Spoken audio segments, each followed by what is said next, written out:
The usual. What is value? Marco.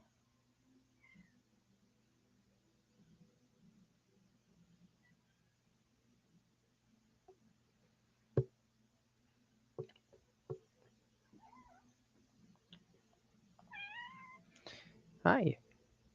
Oh, you're soaking wet. How was the rain? It's like I'm hungry.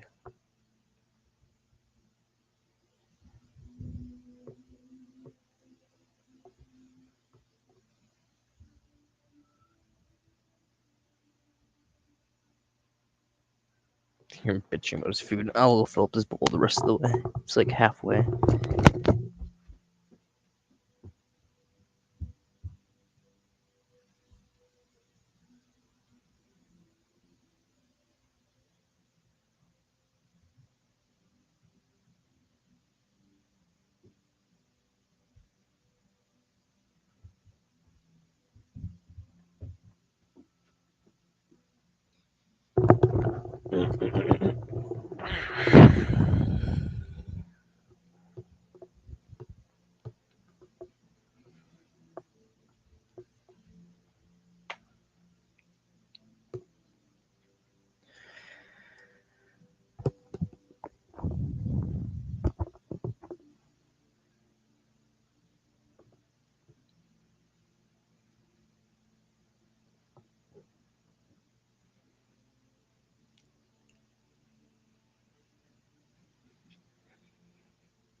Cat with a GoPro. Argue with another cat. Scream at each other. Bunch of idiot. Oh, they're actually fighting.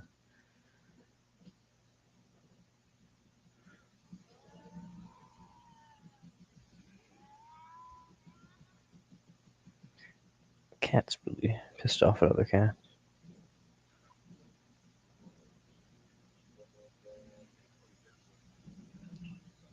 Far away, maybe far away in time, in the past, grows an animal, and the animal has a wonderful life. And when the time comes, we kill the animal in a nice way, as nice as possible. This is not trade. This is not Holocaust. This is the way of life. Okay, so I go and meet a woman at a bar.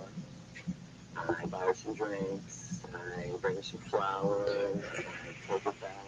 And I put on some soft music, some Teddy Pendergrass, and we dance, and we look in each other's eyes, and I slip her a baseball jug and rape her. Is that your name? Why not? She feels it. Because the act of rape is evil. Okay, the act of murder is evil. You can't do it in a nice way. Okay, we have to stop thinking that there's a nice way. In fact, you know what the nice way to kill is? Not to kill. Let's take, for example, Interesting, interesting.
Testing my 1, 2. Put some music on that way it stops turning off.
Earlier this year, my boyfriend of 9 years refuses to be intimate with me. I think he's going to break up with me.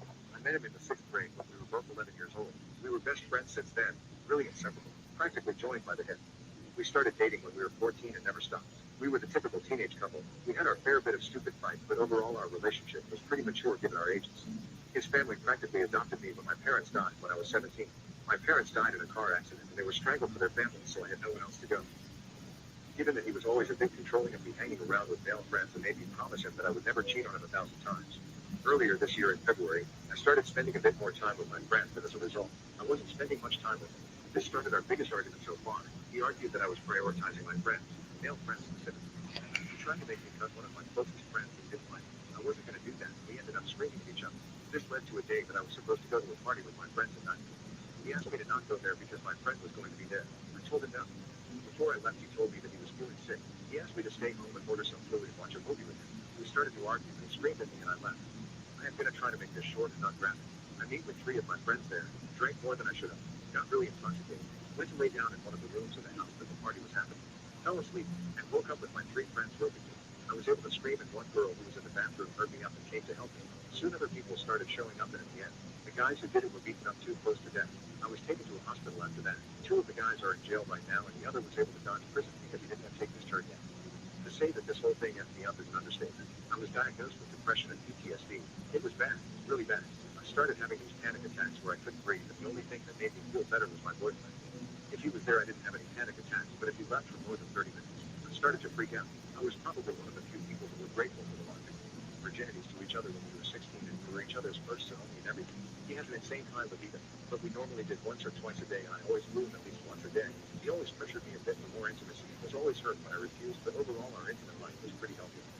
After the thing, he never mentioned or tried to initiate anything. I started to feel comfortable kissing him around the end of August, but he only gave me short texts and he didn't seem to enjoy them. These days, when I tried to give him a more elaborate kiss, he pulled away. In the middle of September, I was finally feeling good enough with myself to be intimate again. I put on some fancy lingerie and tried to initiate, but once he saw what I was trying to do, he pulled away, gave me a kiss on the forehead, and said that he was tired and went to sleep. This doesn't sound like a big deal, but it is. Ever since we did it for the first time 7 years ago, he never shut me down when I tried to initiate, not even once. And the longest time that we spent without doing it is 4 days. Every time that I tried. So yesterday I snooped through his phone and he wasn't cheating on me, but I find out something that I honestly don't know if was better or worse than cheating. He was talking to his older brother about this. The main facts that I discovered were that every time I tried to initiate anything, the only thing he was able to think is the other 3 guys being inside me and how long the phone of other guys being inside of me made him feel safe. That before the incident, he bought a ring and was going to propose to me, but he feels like he started to see me more like one of his sisters, and that the lust that he had for me now feels like paternal love. His brother responded that he had to suck it up and stay with me at least until I get totally healed. My boyfriend said to him that he wasn't sure if I was going to heal completely. The thought of not being with him makes me feel terrified. We were supposed to grow old together. He had a whole life planned already. We even discussed baby names. He's absolutely perfect, and I don't want to lose him. I have a therapy appointment next Monday, but I don't think I'm able to keep this to myself until then.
My God, have you ever seen a male lion beaten so badly by a water buffalo? Only saw it weakly picking the head of the buffalo with its hands, fully paralyzed to the ground without moving. If it weren't for the abdomen and breathing, I thought it was already dead. The buffalo doesn't want to continue entanglement with, impatiently shaking one's cow's head, trying to throw the lion down. But the lion seems to be hungry and crazy. No matter how it shakes, a pair of claws still don't want to leave the buffalo. It can only weakly follow and sway. This also completely angered the water buffalo.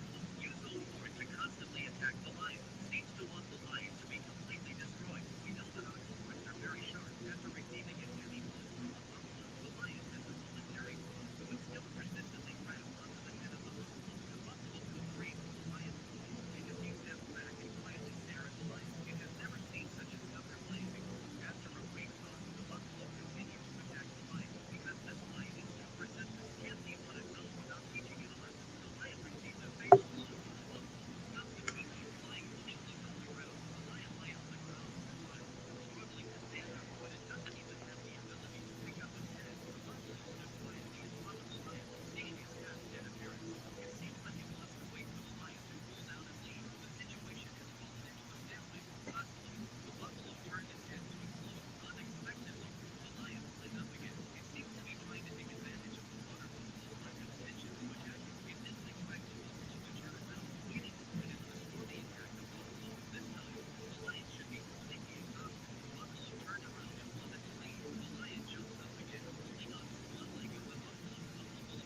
You was bopping.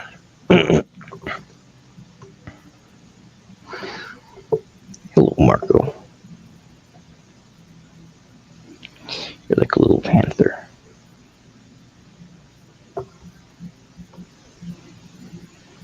No, I'm not asleep. I'm just watching a Facebook video.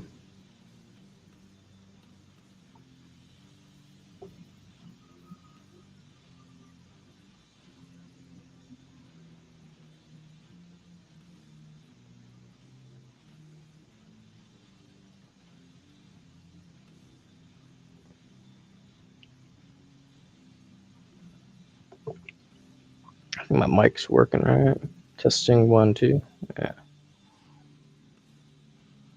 2 people just kind of showed up out of nowhere. Weird.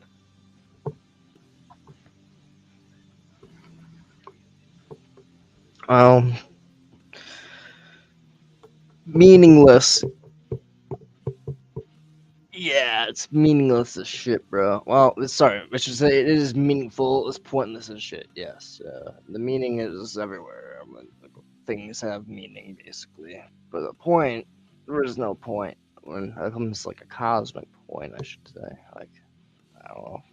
The point of our lives now is to basically just reduce suffering and prevent suffering. So,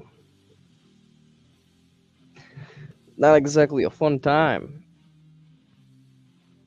Not exactly a fun time. I mean, I'm not gonna lie to you, Chief. Like, there's not much to wrap your head around.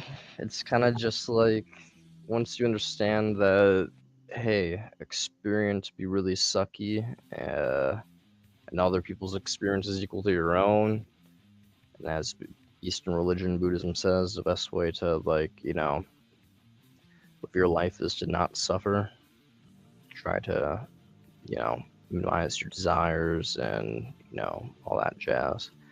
And you also kind of realize, oh shit, that also applies to everybody else around me. And so you kind of have to realize I could do that thing of like reducing my suffering. Then there's everybody else in the world, and their values equal to my own. So it's kind of like be more valuable to reduce their suffering first, and then my own. So you kind of realize you got a duty to do shit, and yeah, it's just sucky wucky, man.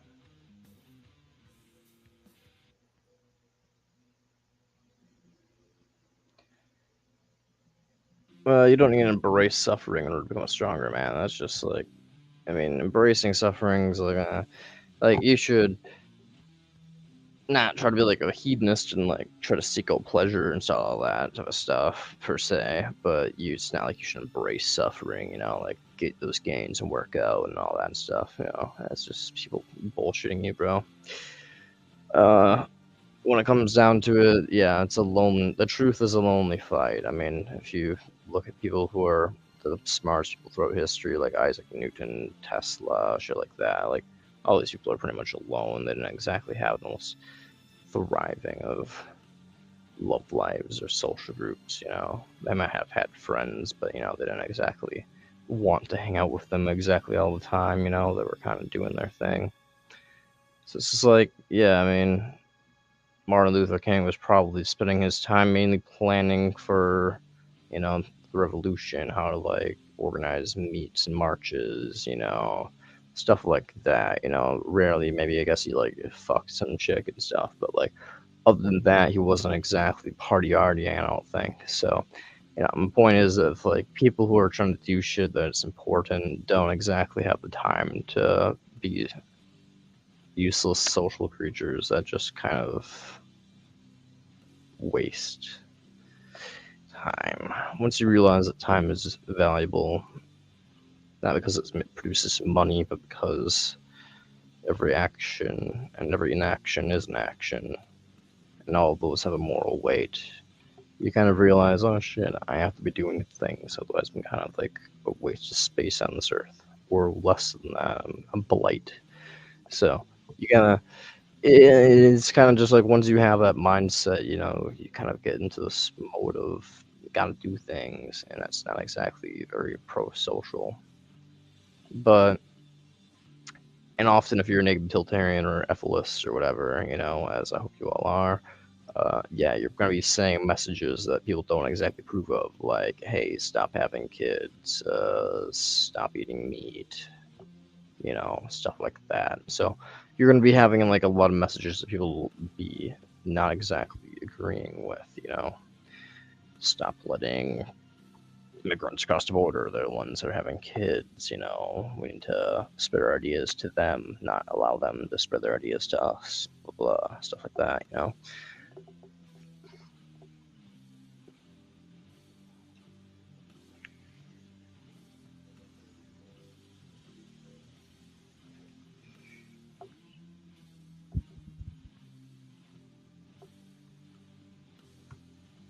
So you don't need to have them come here and have children. Only letting the bright ones, the ones who don't want to have children, who want to have purpose and providing for society and the social experience.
You should. Religious fucks are the worst, my dude.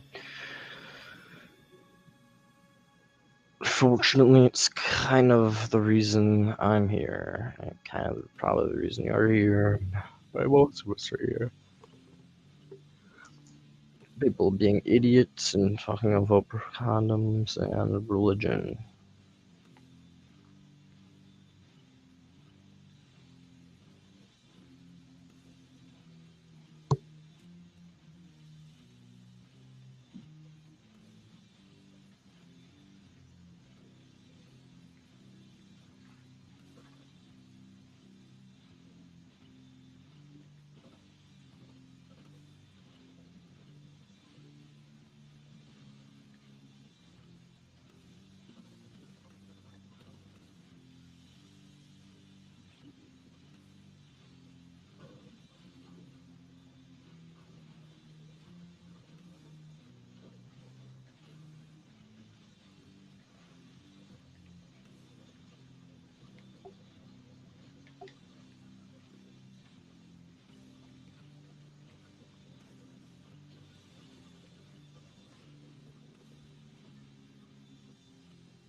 What's your thoughts on religion? Well, I'm what's called an anti-theist and misotheist. I don't believe in a God, but I think religion is extraordinarily dangerous and counterproductive, counter-value, so to speak. So I think we should be very against religion, aka anti-theism. And if there is a God, well, it's evil and I hate it with a burning passion, and I swear upon whatever immortal soul it's cursed me with that I will find it and I will tear it apart. Limb by fucking limb.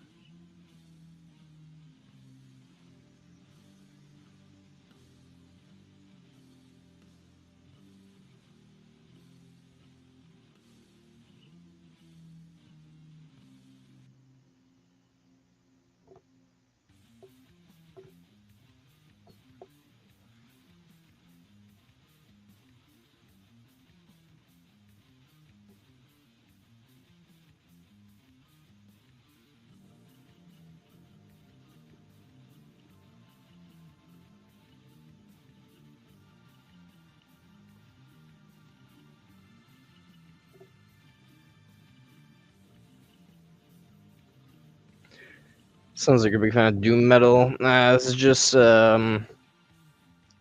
Nefarious Rockers is an antinatalist band. The song is Nursery Rhymes or whatever. I'm not really a fan of heavy metal, but it works for the background music. I prefer lo-fi. But I think most people like rock, so.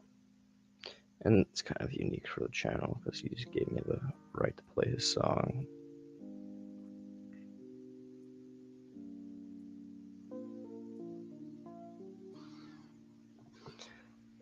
We'll change the music up to something a little bit less hard rock.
That was really queer.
I was playing Fortnite. Tired of it.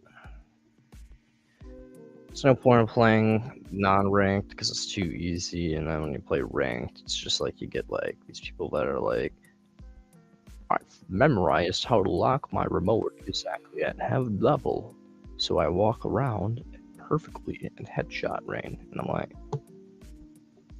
so it's just like, yeah, man, I can't play that game too much without getting stressed out and annoyed by just fucking autistic kids that just memorize like game patterns. You're playing Doom Eternal? Fuck yeah. But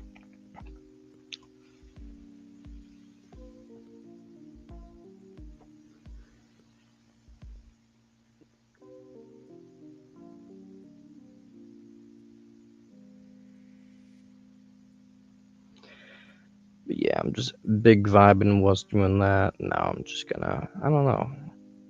I don't really feel like cooking anything, but I kind of want to cook something. Probably just be fried noodles and like a vegetable skillet. But I don't really feel like that. And I don't really feel like gaming. And I don't really feel like Ubering and making money. And I don't feel like going to sleep. I don't feel like watching House. I don't really feel like watching YouTube, but I might do that anyways.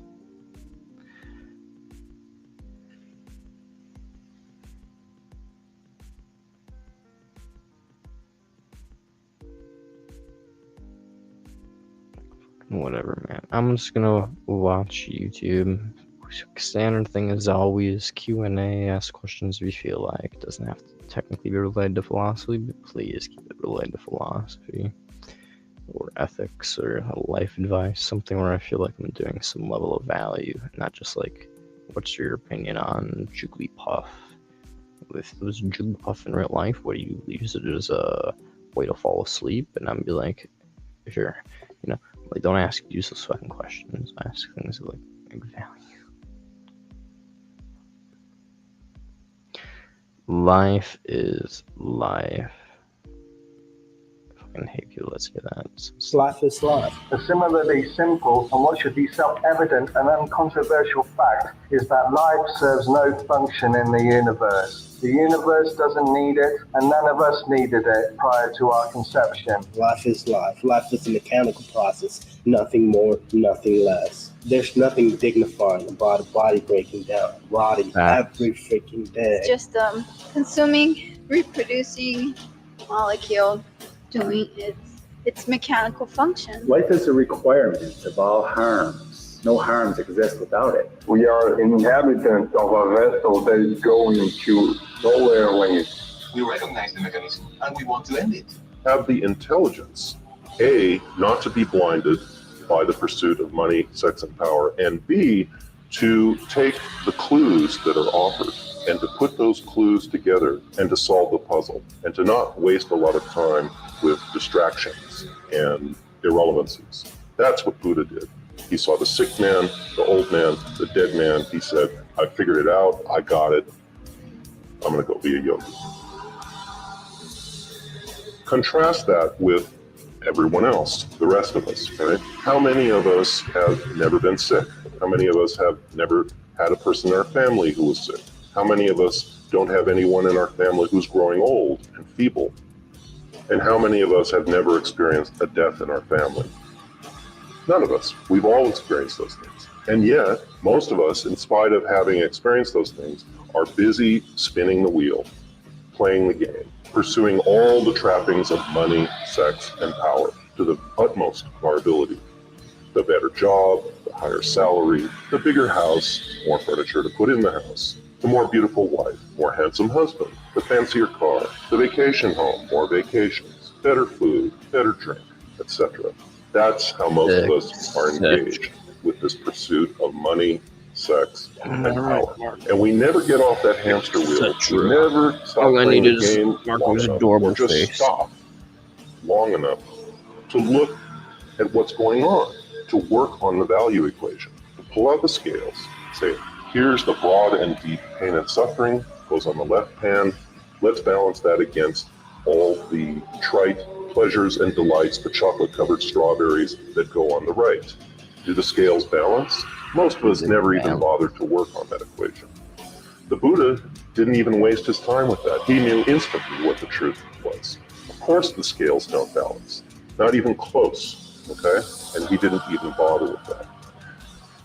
Really, this isn't, in principle, a very difficult thing to understand. You don't need to rack your brain with a lot of torturous philosophical struggle.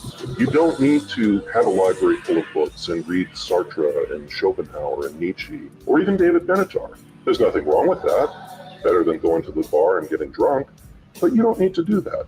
This is a fairly simple, straightforward concept that anybody can understand if they put their mind to it. Life is suffering. Life sucks. In short and redundant. Life is absurd. The stain upon this earth. I know what life is. I know that life is pain. I know that life is suffering. Suffering for no reason. Life is infinite meaning that can only be finite if we end life itself. All we can do is to end life. It's time to end life's drunken reign on earth. And that is by preventing further existence of it. You either get it or you don't. You either get it or you fucking don't.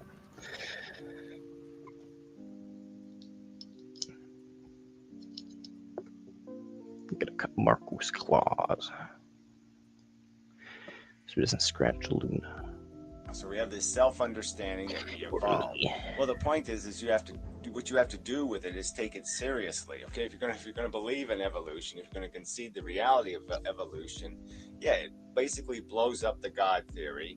It blows up any kind of contrivances attached to that. So blow it all up. Great Start from Chayo. scratch and realize what we are. Oh, this video right here is Crown Jewels. The one we were just watching is Grey Tai Cho. Life is life. Similarly simple, and what should be... This one's Crown Jewels. He's the one made So we have Gladiator. this self-understanding that we evolved. Well, the point is you have to do what you have to do with it is take it seriously. Okay, if you're gonna believe in evolution, if you're gonna concede the reality of evolution, yeah, it basically blows up the God theory. It blows up any kind of contrivances attached to that. So blow it all up and start from scratch and realize what we are.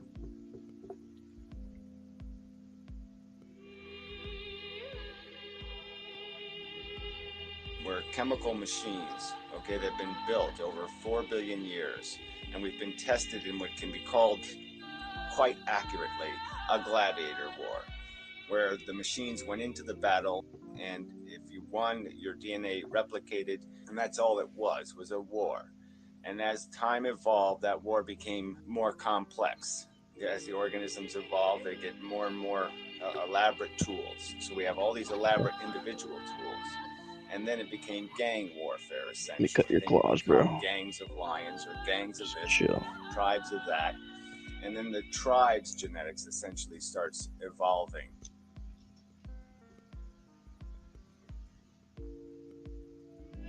Call it what it is, okay? There's exploitation all over the place. Good boy. Talk about this adaptation niches and this balance crap.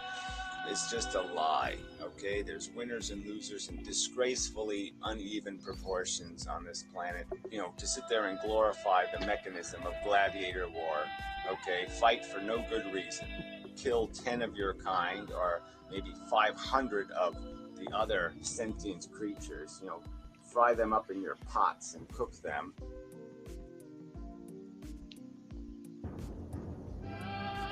Evolution is a story. And it's not a good story. It's a story of a forced march. 4 billion years of little machines struggling to trip the other guy, to fuck the other guy over, to eat the other guy's guts. I mean, there's organisms all over this planet right now whose only mission is to dig a hole inside of you and to eat your fucking brains.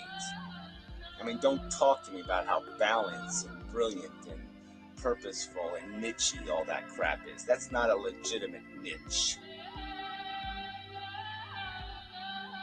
There obviously isn't any sensible, rational, logical reason to perpetuate gladiator wars. No, there's no way you can make this the naked truth of evolution into a good story. It's a negative story, decidedly negative. The function is survival by any mechanism, any means possible. Whatever can happen, can happen. No umpires, no rules, just a blood sport, and for nothing. Nothing in the end. Just a raised hand, I win, you die, and it's a crude and stupid game.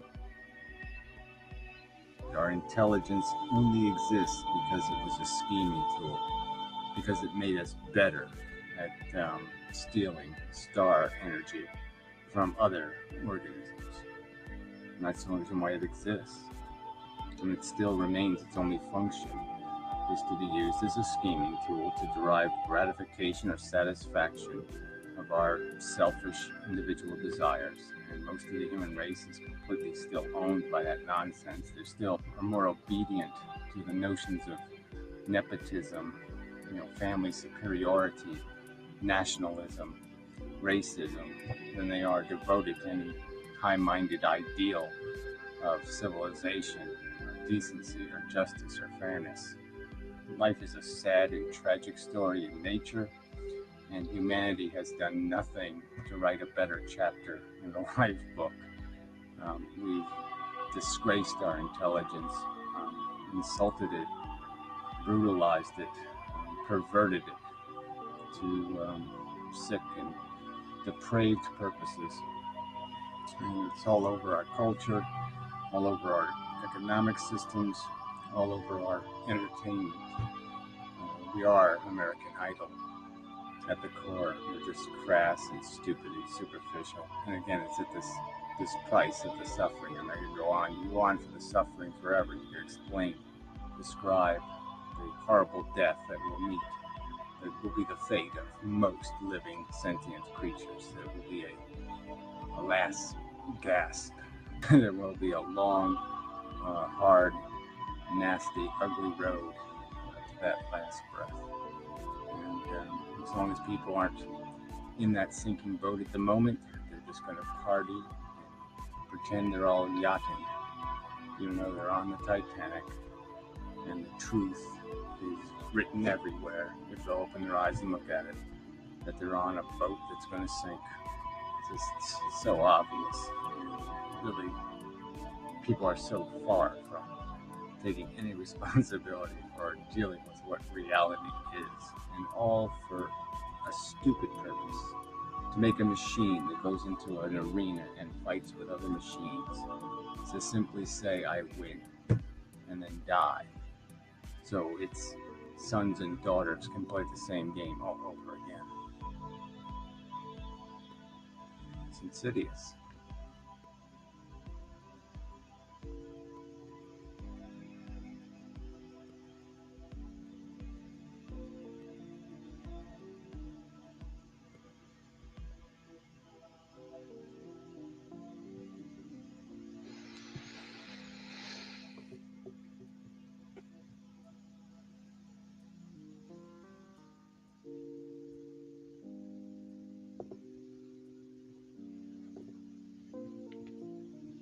Wow.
I would argue that if the society got rational, okay, and let's be clear, okay, more people die on the fucking highway because of drunk drivers, all right, than suicide, okay?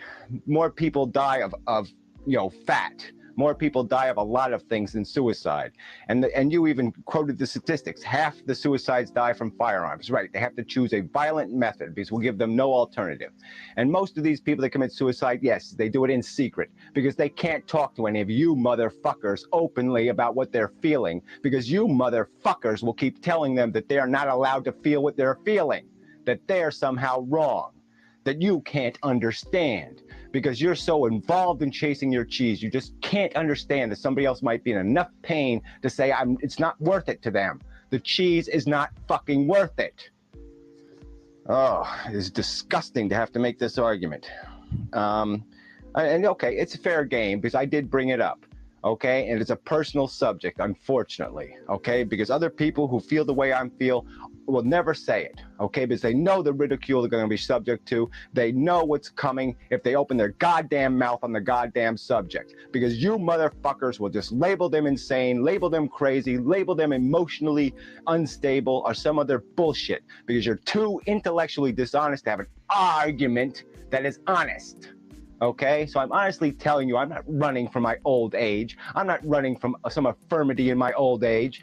I'm saying to you that I was smart enough, very young in my life, to figure out that this is a cheese chasing game, that you never fucking win. It's an addiction, okay? You are addicted from birth, all right? You're hungry and you consume. And you consume other feeling creatures, you step on shit, you're always going to be a selfish animal. And I saw that about myself. I'm saying, I want something. I want more Christmas presents. I want this. I want that. I want what he has. I want what he has. And then I figured out, damn it, that's bullshit. Why should I want what he has? He has a right to it. That is bullshit. And I figured out it's all about this goddamn want. And where does this want come from? Nature creates it in us. We don't have a fucking choice about it. It's imposed on us, and it's an imposition. And if I say this is a stupid ass, idiotic system, there's no fucking God, this makes no fucking sense whatsoever. A rational consciousness would not create this game, would not create feeling organisms that feed on feeling organisms. It makes no fucking sense. And so that's all I'm saying, is that you can play the game. That's your business. As I said, I intellectually think it is the right thing to do to press the button, because I think this is a sick parasitic game. This whole crust of the earth is just covered. We're just parasites. We are all maggots. We got a mouth and an ass, and we just keep consuming, and shitting, and that's all we are. All right? And you want to glorify it and make it more, that's your business. That is your fucking right. As I said, for ethical reasons, I wouldn't press the goddamn button, because you morons have a right to make your choice. I would wipe you all off. I should have a right to make my choice freely. And the choice shouldn't be to put a fucking gun to my head and blow my brains out. The choice should be at least a humane death that you're going to give a child molesting murderer. I should at least have that. Okay, but what I really should have is a Dr. Kevorkian or somebody else that I can call up and say, it's time for me to go. I'm done. I'm finished. And we should have a procedure for that, a waiting period. I talked about draconian. To impose life is no better than to impose death. All right, that's just a reality. Okay, that's a truthism. All right, you don't like that truth, but it's a fucking goddamn truth. It is the imposition that is the crime. Jackass. Very based.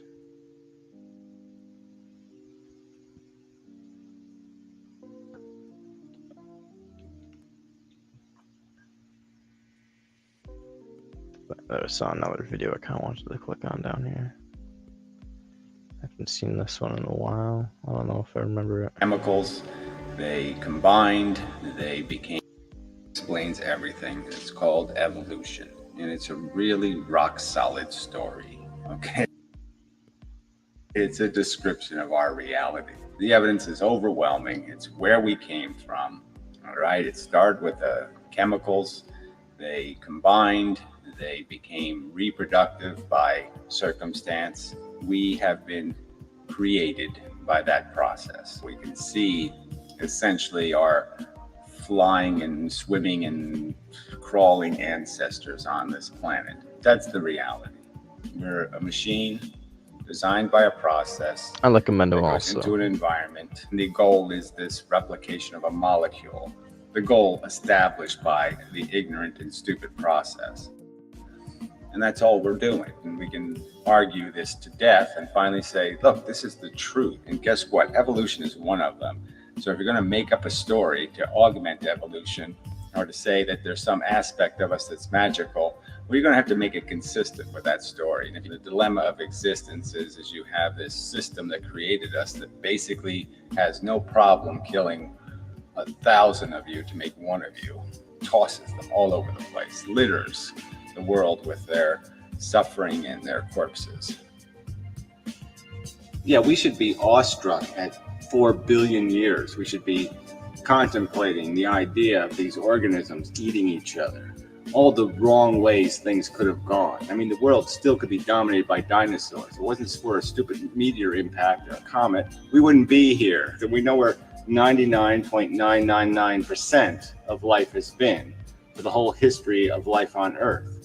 And hasn't been contemplating the universe, hasn't been doing any of that crap. Tiny, tiny fraction, 1 grain of sand in a whole beach of time has been spent by human beings in the history of life, doing this high-minded conversation about how joyous and wonderful life is. You know, life is a reproducing, a replicating a piece of DNA.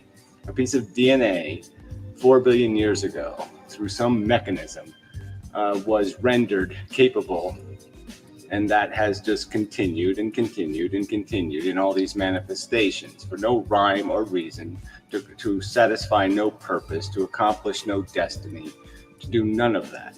It's just an accident of biology, of chemistry, to create what we call biology. Sentience, feelings are what this is all really about, that my feelings aren't better than any other sentient organism's feelings. A feeling is a feeling is a feeling is a feeling. Whatever brain it's happening into, it's not a good thing to be happening in that brain. The enemy is the suffering, okay? It doesn't matter what brain it is in, and it doesn't matter how far away the brain is. It's all about these ideas anyway. It's about what you fill your brain with.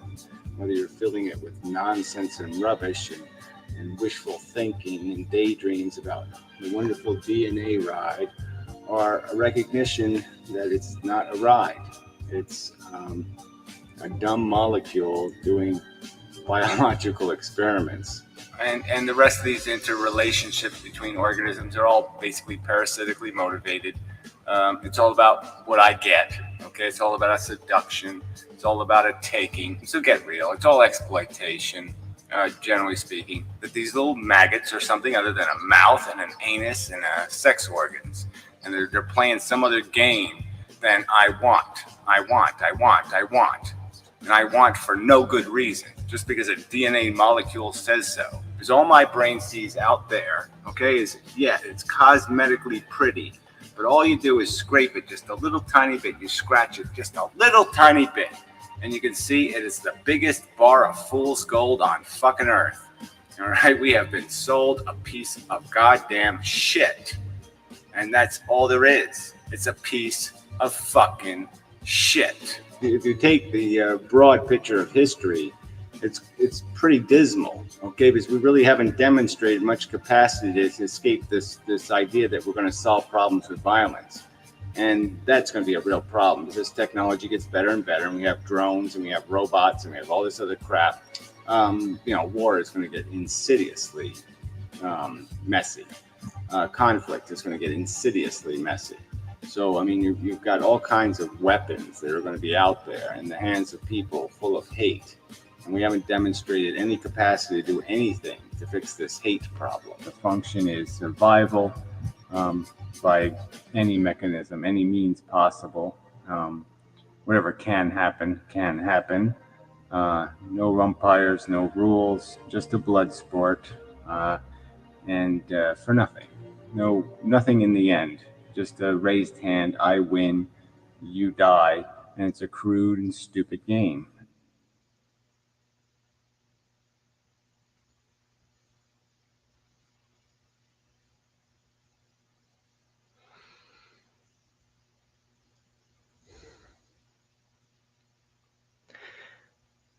I do not know.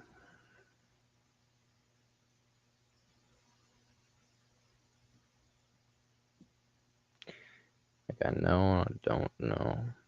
I know why we should live, but I don't know how to motivate myself to actually want to live.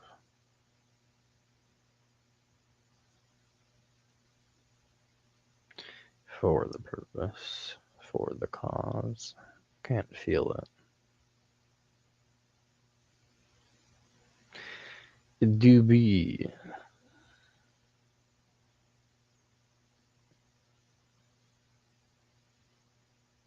Well, I'm just gonna meditate for a little bit.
Yep.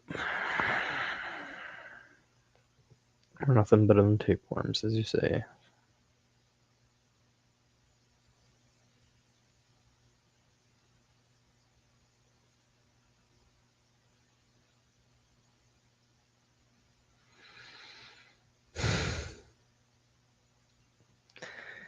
You know, I wish the life was like Fallout, where you could just like sit on a chair and just kind of like fast forward, just like turn the consciousness off and just,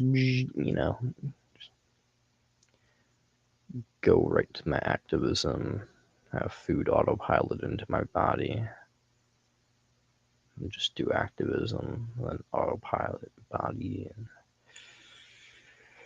like, I wish I could just autopilot my body all the time and just have it do the activism for me. Just like kill me and have like some zombie parasite pilot my body and be like, stop suffering.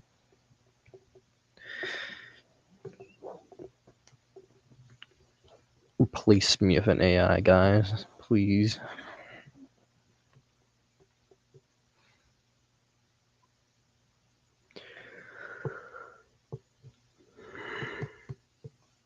But no, really, on a serious note, though, like,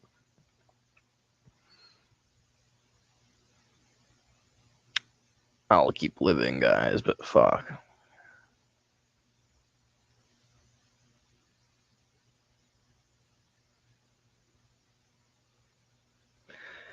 Fuck this suck ass, man. It's kind of just the same people that get it, and people that don't get it, it seems like they never will, or they just don't care to get it, or they are to get it, but they're just, couldn't give a shit less. I don't think his experience is equal to their own. Just whatever. Feels hopeless a lot of the time.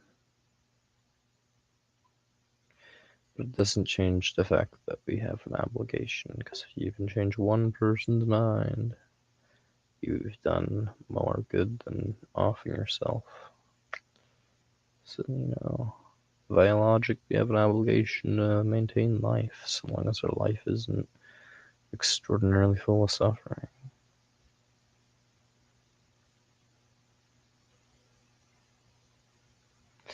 This one's for Perpetual Pleasures. Well, I really don't like this subject. I don't know why, but it's one I've always tried to avoid. It's not that I'm philosophically ambivalent on it. It's because I'm quite passionate, as the last video obviously demonstrates. I guess I just figure it's not an issue worth talking about. I mean, if you're a religious asshole, you're a religious asshole. And so this kind of crap would make sense to you. And I would just presume that anybody who's an atheist can be rational enough to figure out it's none of their fucking business. But anyway, all right. Yeah, well, your reply was unsatisfactory, okay? Explain a couple of things. 40 million women a year have to face this decision. Abortion isn't like, eating candy or something, idiot. It's not a fun procedure, okay? Women have an incentive to avoid having to have an abortion. It's not a pleasant process. It's expensive. They have an incentive to avoid it already. So it's just bullshit to talk about like you just have one like it's nothing, like you just pull a string and it's all over. That's really only a man could come up with that kind of asshole perception that it's a fun time having an abortion.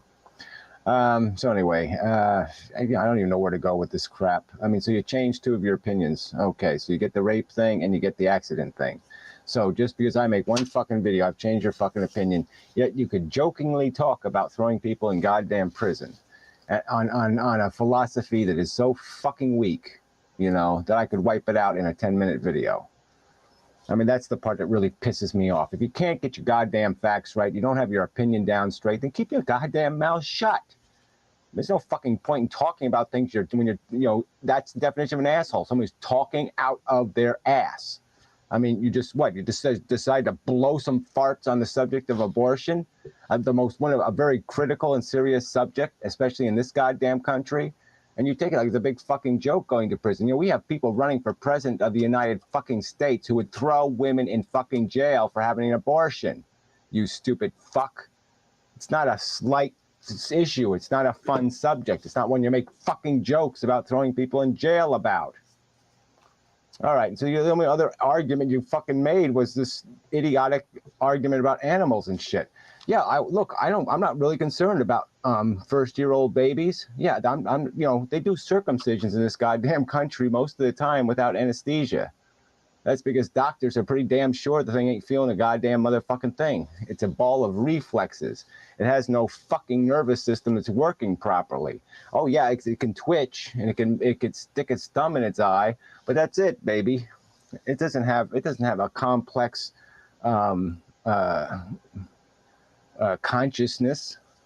And so yeah, I'm not real concerned. But the point is that's where society takes over. Once the baby's outside the woman, it's no longer a parasite inside her body. It's no longer her business anymore. Once it pops out, once it makes that divide, it's an independent creature then. And then society can make some kind of rules and say, yeah, you can't kill those things. Okay? It has the right then, because the woman has no reason to demand that she own possession of it anymore. Okay? It's not inside of her. It's not affecting her life one fucking bit once it's outside of her. She can choose to just walk the fuck away if that's what she wants to do. And so then if you want to sit there and pick it up and hug it and kiss it and take care of it, that's your fucking business. As a society, you have every fucking right to waste as much money as you want on everything else you want to do, trying to take care of it. Even if it weighs 1 little pound, you can spend, $400,000 to keep that little fetus alive and grow it up into a little kid that'll have lung problems for the rest of its life and half a brain and might be blind. But that's society's choice. Society can have that fucking freedom. And that's its goddamn business. And that's the difference between my concern for fucking animals and my concern for, where this dividing line is.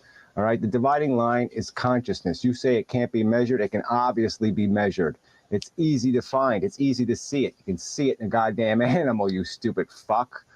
I mean, it's not complex to figure out how conscious something is. You interact with it and you will see how it interacts with you. That's the definition of consciousness. Stupid. You know? I mean, really. I mean, really think about it for a minute. If a baby was sound asleep, let's say a 2-year-old baby, sound asleep, it has no, look, like no person can say they remember being 2 years old. They might remember one event, maybe, possibly, but we have no memories of early childhood to speak of. Say a 2-year-old's sound asleep, and we just give it some gas and we just make it a permanent sleep. Have we committed a crime? Is a horrible tragedy taking place? Has there been, you know, buckets and buckets and buckets of horrible anguish and suffering? Have they taken place? Has this baby been horrified by the prospect that it won't survive? It doesn't even know what survival is. It doesn't know what a human is. It doesn't know what a fucking dog is. It doesn't know shit. It has no fucking perspective, none whatsoever. But that deer, that, you know, 10-point buck out in the field who's lived a life, you know, who's had some experiences and done some things and had some adventures, he has a little concern for his welfare. He's understood that stuff hurts, that stuff can harm him. All right, he has a perspective, and you don't give a shit about him. You go out and eat him any day, wouldn't you? Yeah, you'd go right out there, shoot his fucking brains out and eat him because you say it's the natural fucking way. Well, fuck this. I mean, fuck this whole fucking idiotic conversation. Like I said, if you can't get if you are so, you know, where you have to sit there and think I'm actually pro when doing a hunting, reply video but to me, I see this point. whether or not, oh yeah, well, maybe, blah, blah, blah. Of You know, if is that's the there way laws so are going to be passed in the world, then yeah, we're fucking goddamn doomed. Because if arrogant fucks who can't even figure out what their goddamn opinion is, who have absolutely no confidence in it, who haven't spent years developing it, can sit there and just pull it out of their fucking ass and all of a sudden throw people in jail for 5 years, fuck that. You know, Jesus Christ. I mean, it's just so stupid to even have this fucking conversation. You made an idiotic, moronic, stupid video. Your philosophy on abortion is stupid. Your concern for these, you know, non-conscious beings is stupid. I mean, what the fuck can I possibly say? The whole thing is just some, I mean, maybe it's the heritage of your country, the Catholic or the whatever, that, you know, this is ingrained in your brain, you know, that, you know, little wobbly babies are doing something meaningful and profound, but they're fucking not. Ugh. So anyway, what else needs to be addressed? Is there anything else that needs to be said? Yeah, just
basically, do you support hunting because it's a quick death for sentient beings that would otherwise continue on suffering? Basically. And also, they otherwise would survive to another breeding season to continue the cycle again. So, it's both because of promortalism, you know, ending suffering earlier, no matter what, it's going to die a painful death. And also the fact that if you can end it before it breeds, that's a good thing. You're preventing suffering, and that means. So, I'm also pro like smashing bird and lizard eggs and like salamander eggs, fish eggs, whatever, just eliminating them, you know, just destroying fish beds, bird nests, you know, whatever prevents suffering. Fuck nature.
Whatever the American perspective What's your is. opinion? You really won't say?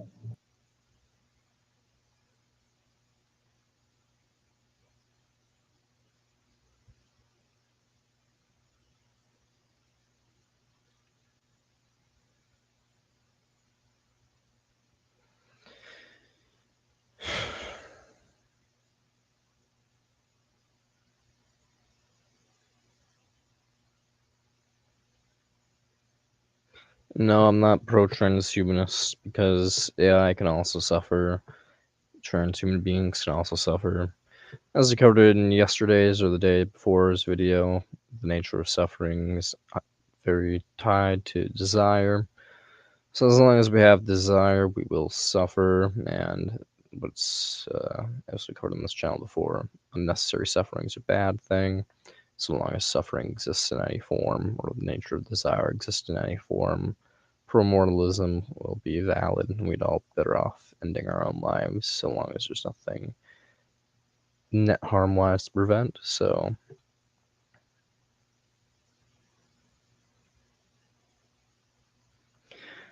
it's like, I don't think it's possible to upload one's mind to exist as yourself, quote unquote, without discomfort or suffering. You would have no desires, and desires kind of make up the being. We are fundamentally motivated by pain to do things, or pleasure responses or whatever, which are basically only there to signal when you are no longer in a state of discomfort. So when it comes down to it, yeah, I don't think you could really upload your brain into a conscious state of being still you and aware of things and desiring to do things while not suffering to some extent or another. So, but if it is possible, then sure, I'd do so. I mean, I wouldn't really feel a reason to do so. In fact, I probably wouldn't.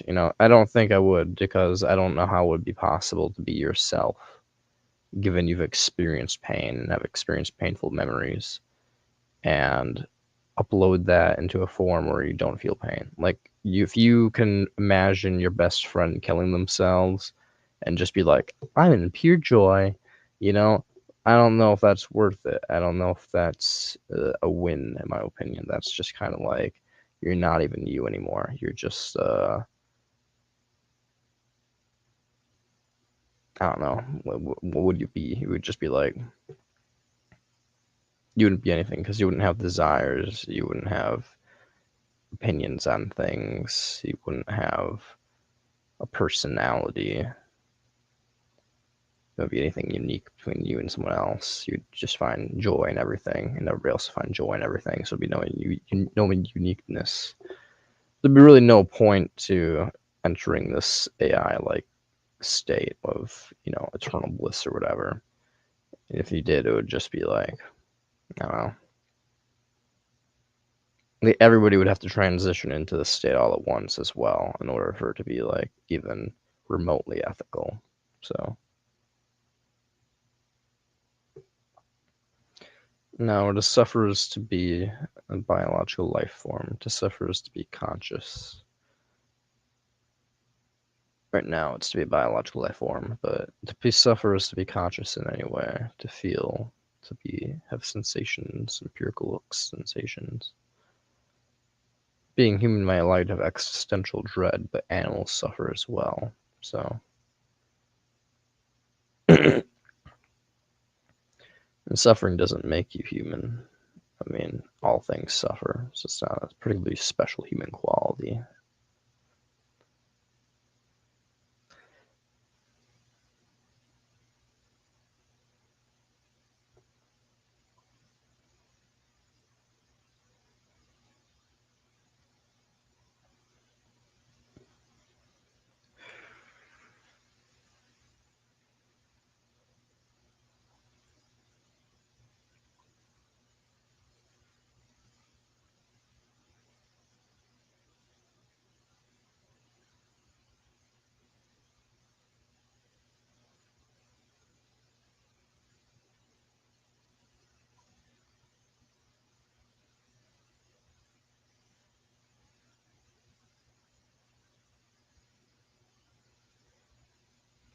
It's basically the problem with heaven. The problem with transhumanism. If it's kind of just like if you're gonna be sitting in there in heaven while everybody else is in hell and be happy, that's just monstrously disgusting. Taking away of any semblance of free will. I mean, I don't believe in free will, but like any semblance of like whatever level of like autonomy or choice is basically like fully programmed and like there's no personality behind it.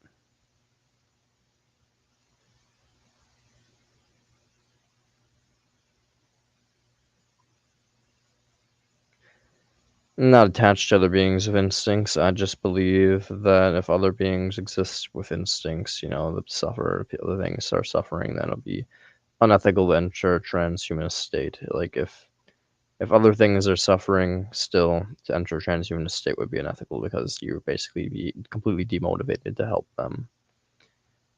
If everything could be snapped into like a button, like you push a button and everything just gets like no more pain, no more suffering, no more desire, everything basically just comes like a flesh suit that just like is constantly on a heroin trip, like, yeah, I mean, I wouldn't have a problem with that, but I also wouldn't have a problem with just wiping everything from existence either, because I don't think we have any moral obligations to produce pleasure.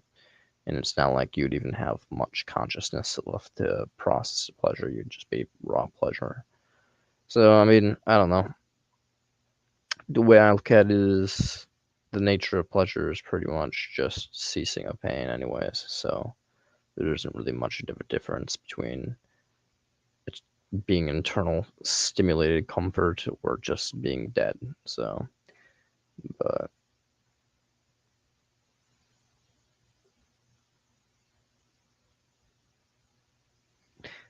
who knows, man?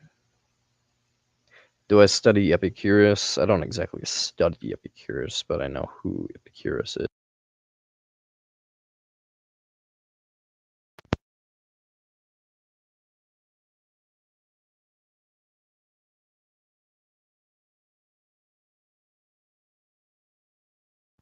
Testing 1, 2.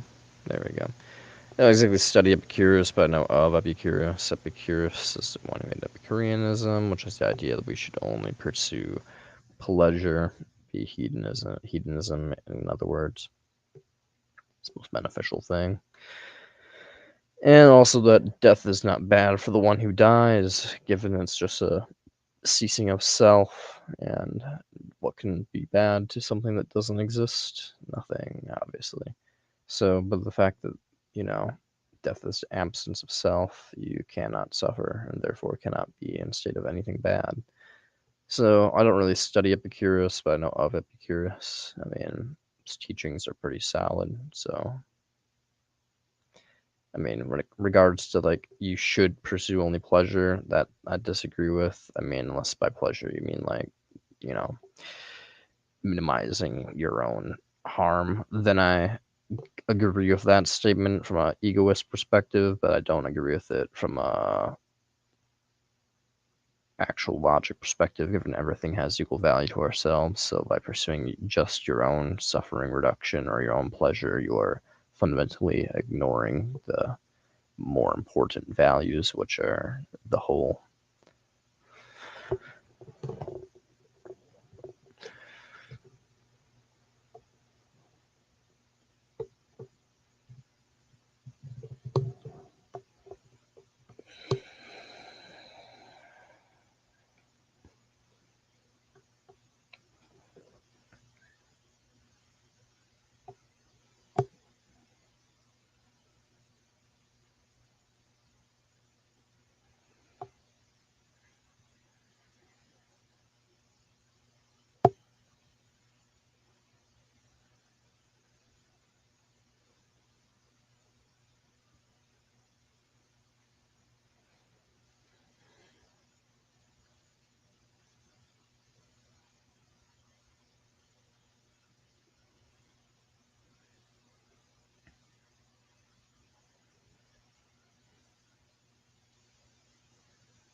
Neat maxing? I don't know what the fuck neat maxing is, but if I had to guess what neat maxing is, remember right, being a neat is kind of like being a virgin or whatever.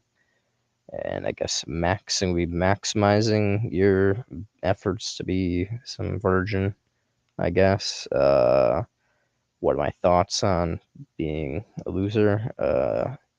You're a loser. I guess that's kind of my thoughts on neat maxing. If my definition of neat is correct, just being an incel, basically. Yeah, I mean, if you want to be abstinence for principled reasons, go for it. If you're just like, lol, I hate women or whatever, then I kind of just am like, cringe. I don't know what neat means, though. I'll look up neat maxing, whatever the fuck that means.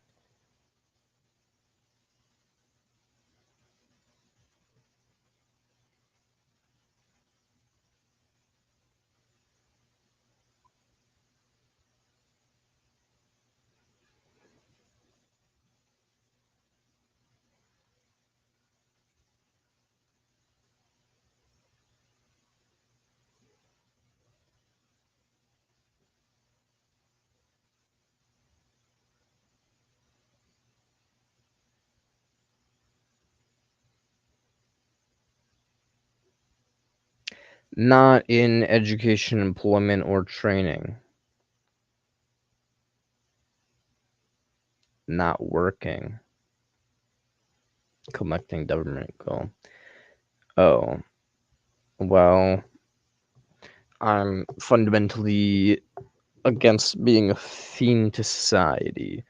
I think none of us asked to be here, so when it comes down to it, I don't really like the concept of being forced to work, but I'm a pro-mortalist and a negative utilitarian.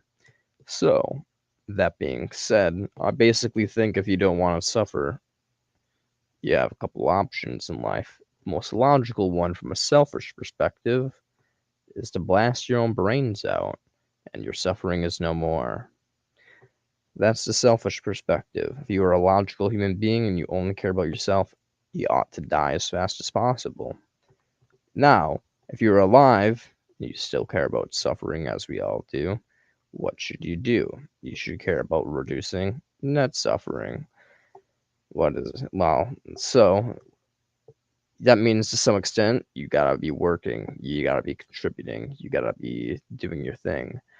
Now, if you feed off the government, that means that other people are forced to work, which means suffer, and then they're forced to suffer to pay for you to do what? I don't know. So if you're like, actually doing really productive things with your time, like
testing one fucking two. Yo, you guys could have like told me my mic was off like at some point ahead of time. But my point with the rant that I did for like 3 minutes was if you're a productive member of society, aka you're doing antinatalism activism, vegan activism, activism of other sorts, trying to prevent net suffering, blah blah blah, all that bullshit, fun stuff. You can be a fiend off the government in some way or another because you're basically providing net suffer reduction in other ways. If you are just feeding off the government's money and you're not providing shit for chat, you're just like sitting at home like I don't want to work. I don't feel like I have to work. Oh, no one can make me do anything. Then, all I'm gonna say is via the logic of negative utilitarian and pro-mortalism, goodbye. Like you should leave this plane of existence if you're going to be a selfish individual, basically.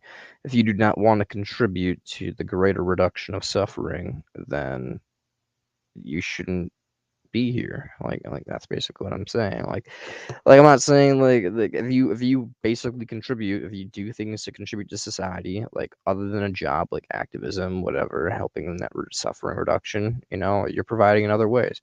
But if you just want to be like sit on your ass or something like that and like feed off the government, well, unfortunately, that money comes from somewhere. That money comes from people working, and working is not exactly pleasurable, meaning someone has to suffer for you to have your tax dollars being funneled to you. So, moral of the story is, as I've always said on this channel, prevent more suffering than you cause. So, if you want to feed off the government, make your fucking time worthwhile on this earth.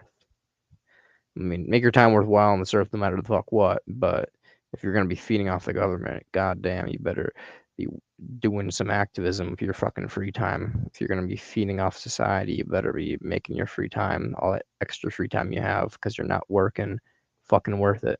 So that's all I'm saying.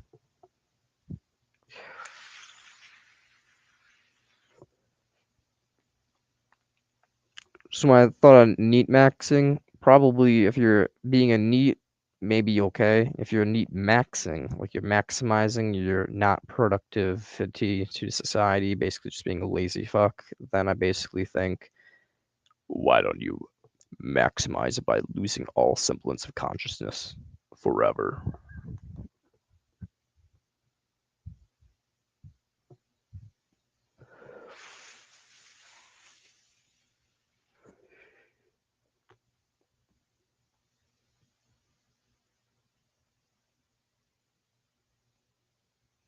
If you don't want to work, don't work. But if you want to be a fiend, you gotta provide some way. I don't really work. I don't work very often. I'm not working right now. Obviously, I could clock into Uber right now and just bing bing, and I could go to work. That easy. All it takes is me to just go like this, turn my phone on, go like that, boom, boom, boom, boom, boom, boom, boom, boom, boom, boom. Top of my path. If I didn't wrong, I'm a fucking idiot.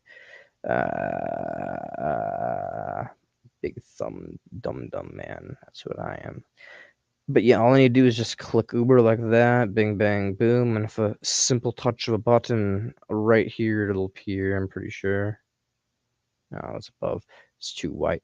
But there's a big old fucking button that says go. Fucking A. It's so goddamn bright. It's retarded. Okay. There's a big ass thing that says go, and all I need to do is press that, and I could be making money right now. I'm not, though. So I'm not gonna shame people for not wanting to work, but I will shame people for being a fiend and not providing in some way to society. Not really society, but to suffering reduction is what I should say. To sentient beings not suffering. Because if you're causing suffering, you've got to prevent suffering. And as I said, work is suffering. Boom, boom, boom, boom, boom, boom.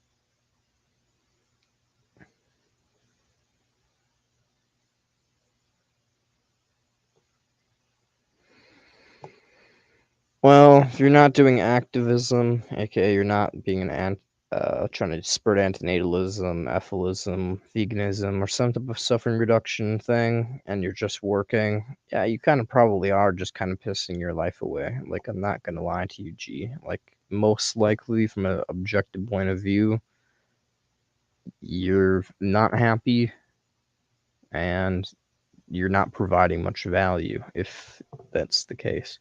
So please try to increase your activism. When it comes to your work, so long as you're alive, who cares what your job is? I mean, try to climb the ladder or look for other jobs that pay a higher wage and apply to them, See if you can land one of them. Make sure your job pays at least 15 an hour, in my opinion, depending on the state. Some states have higher than that. But yeah, I mean, in terms of your job isn't really important for value of life. What's important is reducing suffering.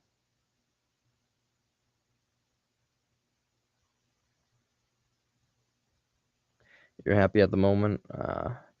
If you keep watching this channel, I'm sure that'll change. But not the point. The point being that happiness is often very costly. So, I mean, if you're not doing activism, you should start doing activism. If you're not trying to spread the message of suffering reduction, yeah, I mean, from an objective lens, you're kind of not being productive here, especially if you're not vegan. If you're vegan, you're kind of a neutral force where you're kind of just like existing and probably causing some level of suffering, and you should still justify your existence by preventing suffering. But you're not like a major contributor if you're vegan. You're like comparatively speaking to most people on the planet. But I don't know if you're vegan or not. So if you're not vegan, please transition to veganism. Hunting's cool, fishing is cool, but buying non-vegan products from the store, not cool. That's supply and demand forcing things into existence, not very anti-natalistic, blah blah blah. All that fun stuff.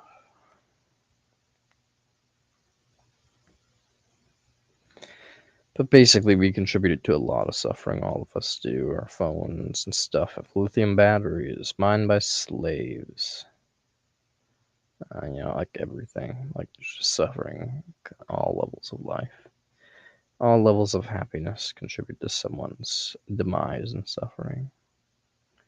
Once you fully consume your mind with that fact, happiness is hard to have, regardless of the circumstances.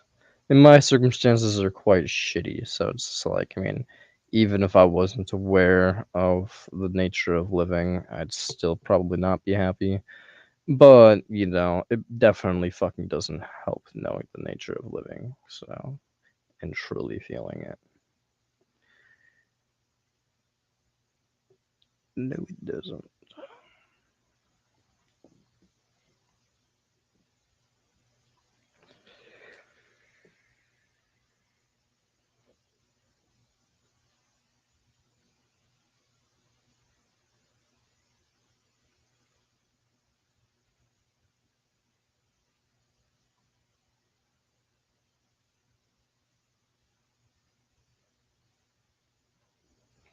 But I'm glad you're happy. I'm not actually glad, but good for you that you're happy. I'm a psychopath. I'm not actually glad people are happy, but good for you that you're happy. Hopefully it'll remain and you'll be motivated to do things while still being happy. We can only wish.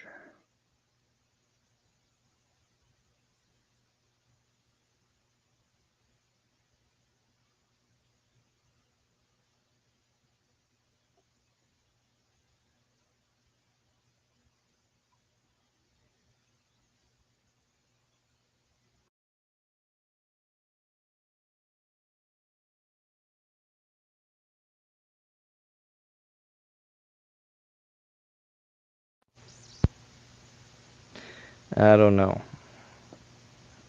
I mean, you think it's better to be stupid or to be really smart? Probably be. I mean, from an egoistic perspective, it's better to be stupid.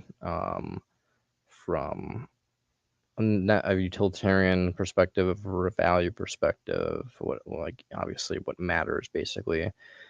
The only thing that matters, essentially.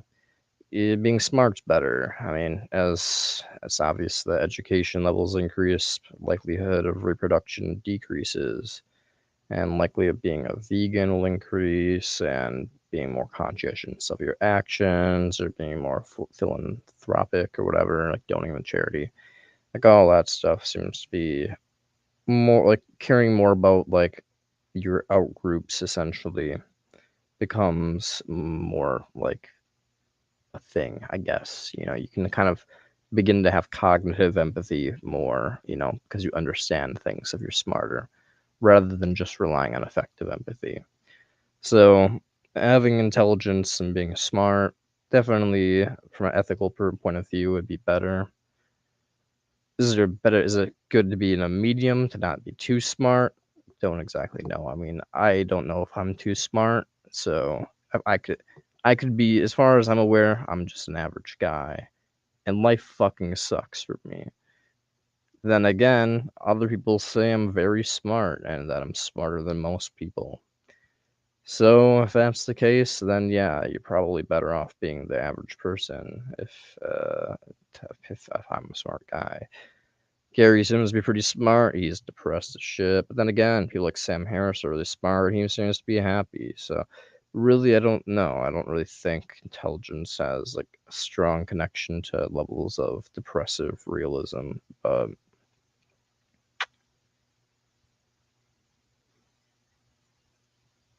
mm, I don't know. If you're too smart, you kind of like begin to kind of get isolated to some extent. So it's probably like a medium. Like as Gary says, you don't need to be a fucking genius to understand that suffering sucks and that you shouldn't cause unnecessary suffering. So I'm guessing there's a happy medium. If I had to guess, like if I had to guess, it's like if you're too smart, it just makes you more. It just makes the experience more sucky for you, more isolated, less relatable to others. You know. So when it comes down to it, I'm guessing there's like a happy medium where you can kind of understand the nature of existence and not be puppeted by biology, but at the same time, you know, not have a full scope of awareness of things. So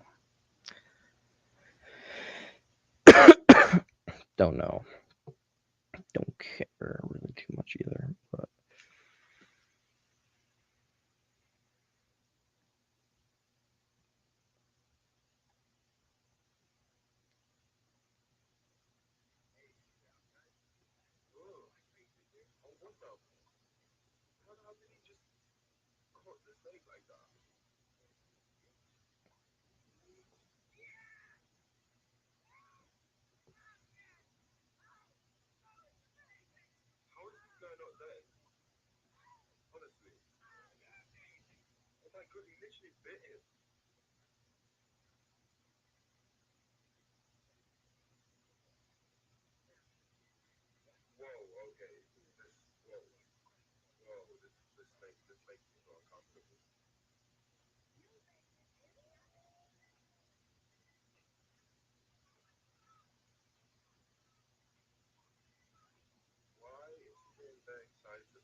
the snake's just like, what the fuck?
Testing 1 2.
Testing 1 2. Testing 1 2. Okay. Do you think of Earth pollution? Do you think it's good or bad?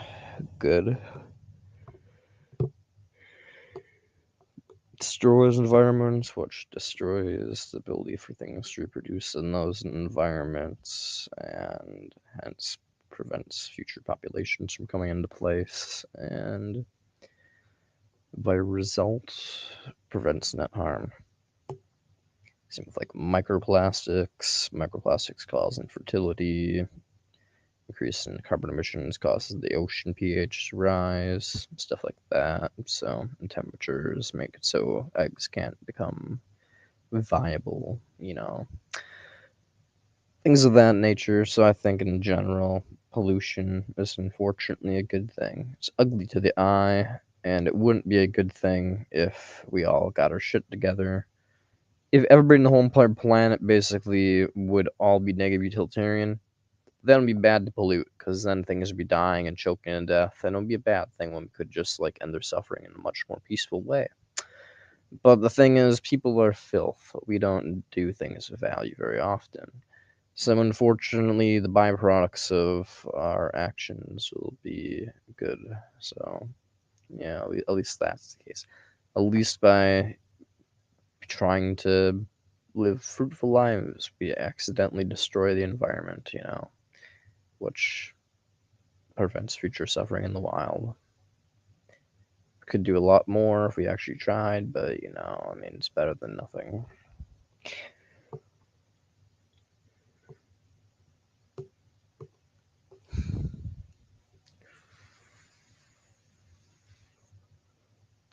Marco.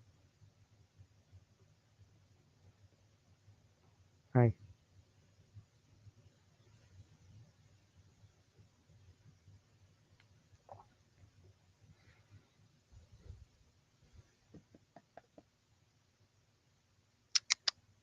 Hey.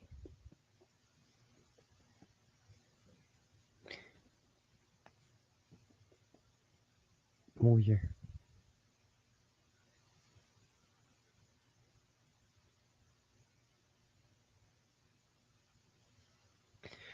See the computer rattling is because he's rubbing his face against it. Hey.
Marco.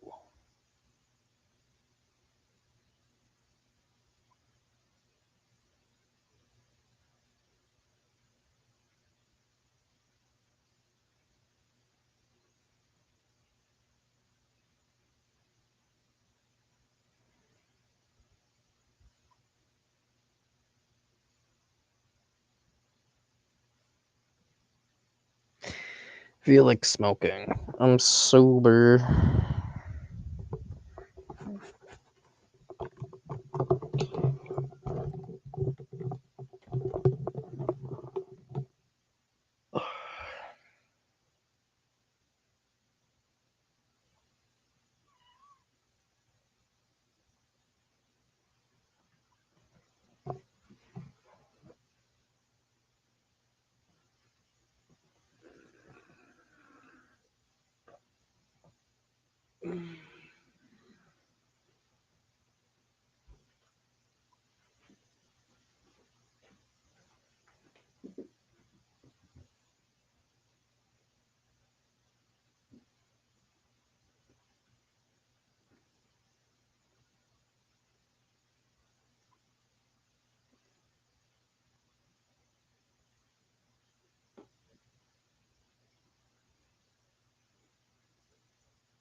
Testing 1, 2. Awesome. What do you think about the Earth population? Do you think I wish I was not so? But right now, I mean, I can be, but I have work tomorrow, and I'm going to get stoned at work. I gotcha. Be careful about getting stoned at your job.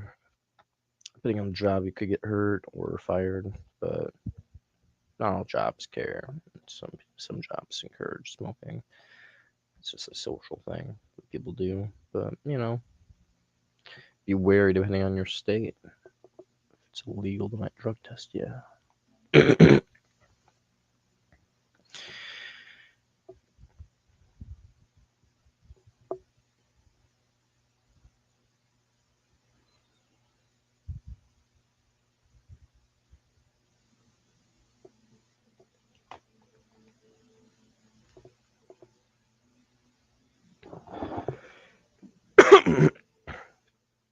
Hey, look at this lad.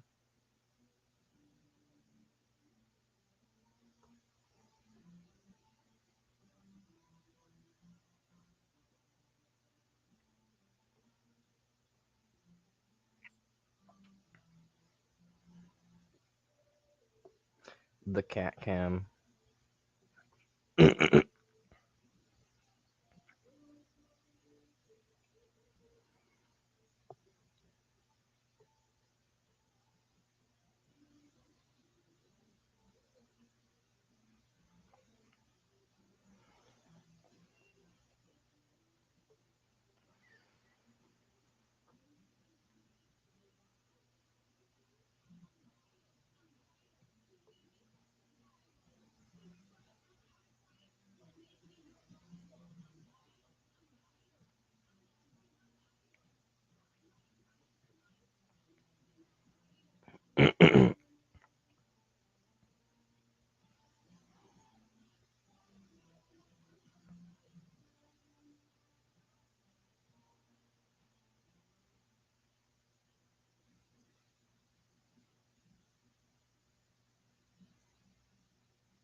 Imagine being forced to lick your body to clean it like a cat. That'd be horrible.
Hmm.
Oh, I fucking forgot to reload.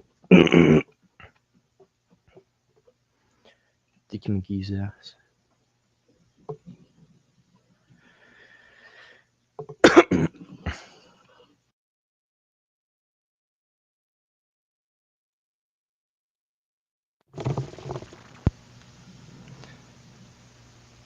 Just to test my mic. I may as well turn on some music. No one's listening or watching, I don't think. But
lost a viewer.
Wait, whatever you're selling, I ain't buying, yo. Well, my name is Skylar White, yo. Wow.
Marco, how's it going?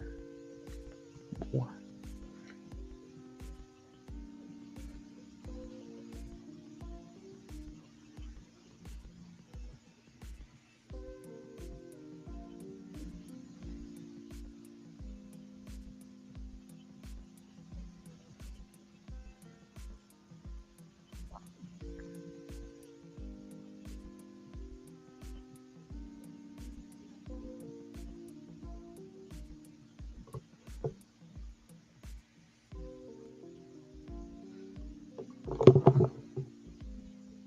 No, it's my banner. It's not the right banner. A doobie. It's been like that for like an hour at this point.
Testing 1 2.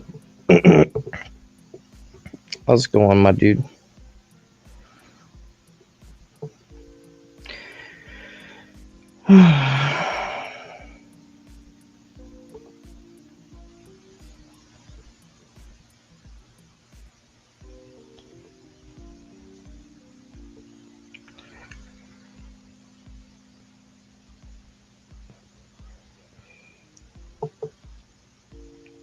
Yeah, every once in a while. I'm not really asleep yet, you know. I mean, I fell asleep a couple times on the stream. It's like 6 hours long, so I think I fell asleep at one point. But I wasn't asleep right now. I'm just closing my eyes and resting. So every once in a while, I open them and check the comment section, see if anybody's asking questions. Like you're about to go somewhere else, you know. Don't stop. I'm not gonna stop you. I'm just basically doing the same as always, you know, big vibing, asking myself, why am I still here just to suffer?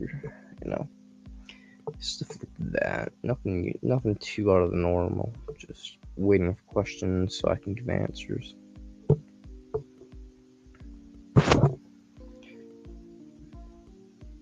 was watching F-list videos earlier on stream, but I don't really feel like it right now.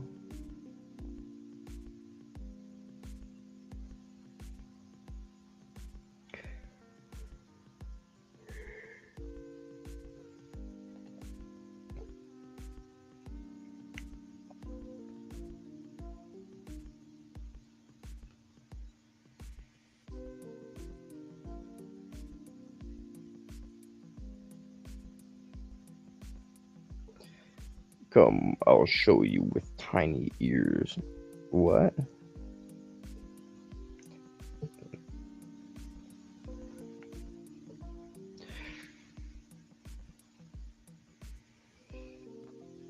Wednesday.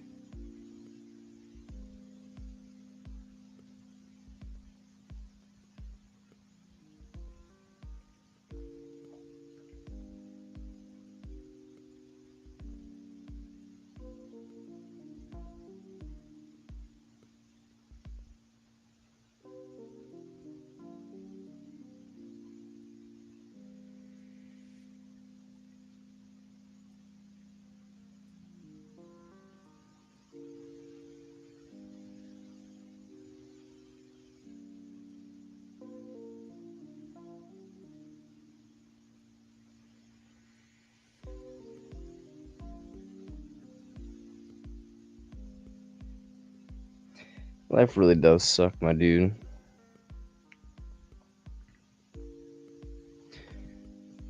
Life generally does suck. People basically just have bad intentions, and if they don't have bad intentions, they usually have no intentions at all and don't really care about the consequences of their actions whatsoever. So people pretty much are just kind of shitheads, you know? I mean, so yeah, you're not wrong, man. They have bad intentions, or they don't give a shit if they have any intention at all.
What you'll do? I don't fucking know, man. I don't exactly want to go to sleep. I don't exactly want to be awake. And I don't exactly want to cook anything. But I don't exactly not want to cook anything. No, I don't think I want to cook anything. I know that.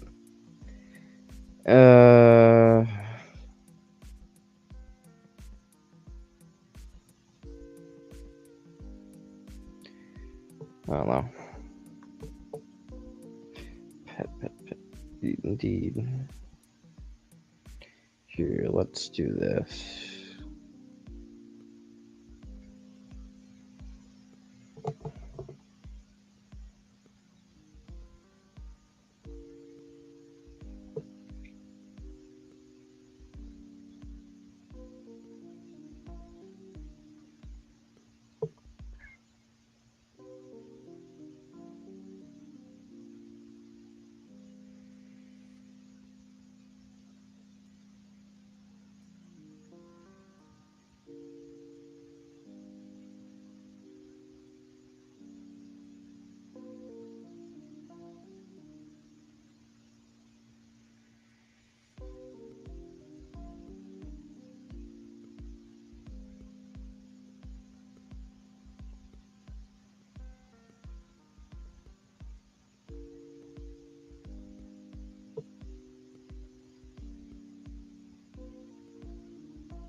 Let's take a gander.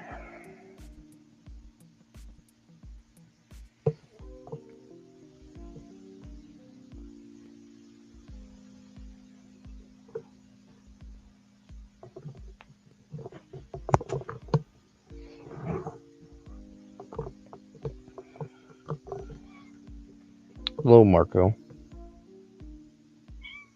Yeah. Yeah. What you doing?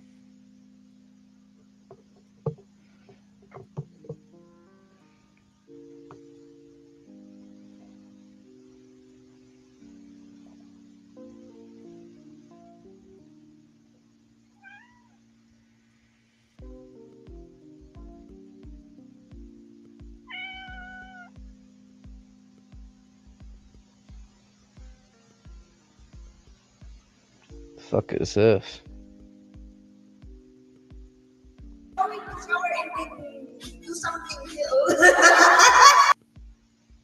Christ.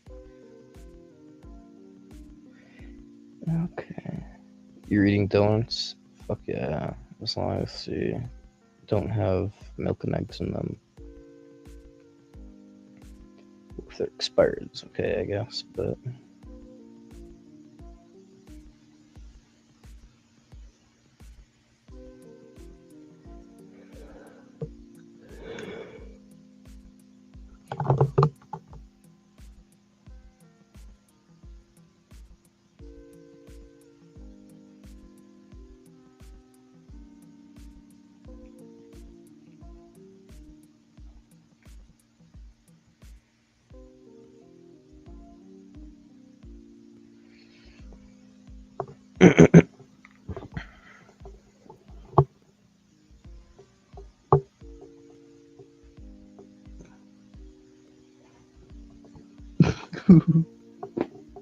You're a big old kitty cat.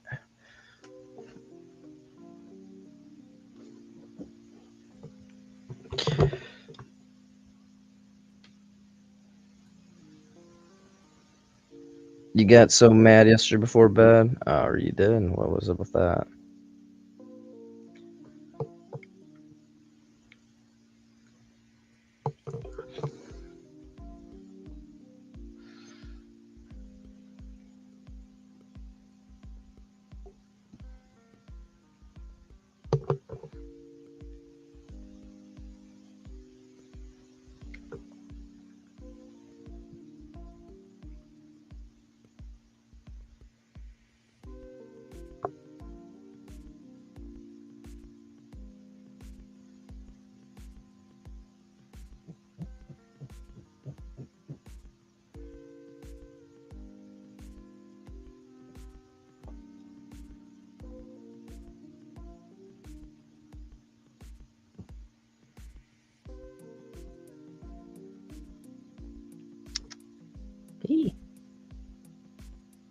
rubbing your face against my computer, bro.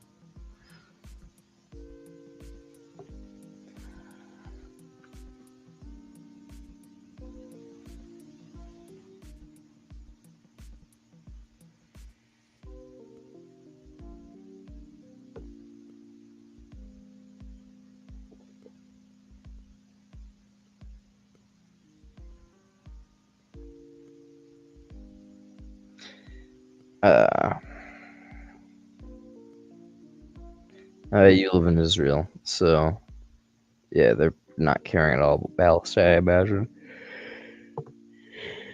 Yeah, that could be a little stressful.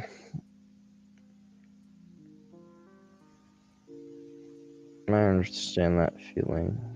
America's been in the war for Afghanistan and stuff, and just watching the news, you know, and back in the day when we were there, it'd just be like, we love war. Just we gotta end the war and terror, you know, we gotta fight them terrorists. Just more news on drone strikes killing civilians.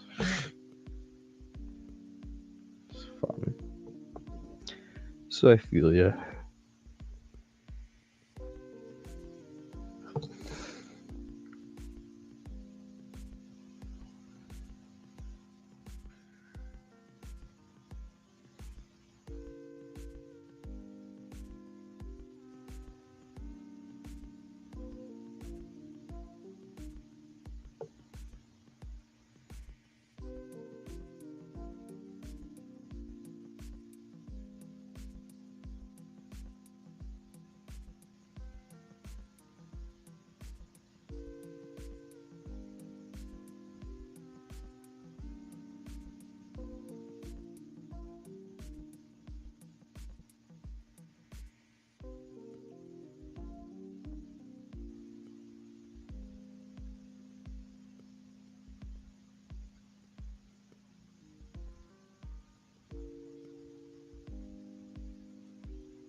It's the Green Bay Packers. I know that because I'm from Green Bay.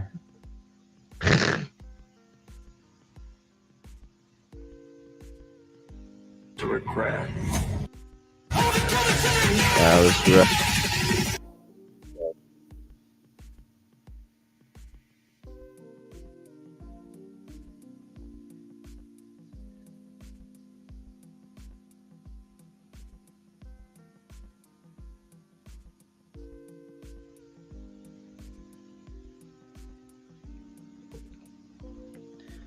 Man, I get pissed off at Americans all the time. We're idiots for the most part.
I've seen this before. There's like an AI that you can talk to. Surah's Al-Kafirin? Sure. Surah Al-Kafirin is a really cool surah in the Quran. It's like a super important message from Allah to all the non-believers. It's only 4 short verses, but it has a big meaning. Wow, deep.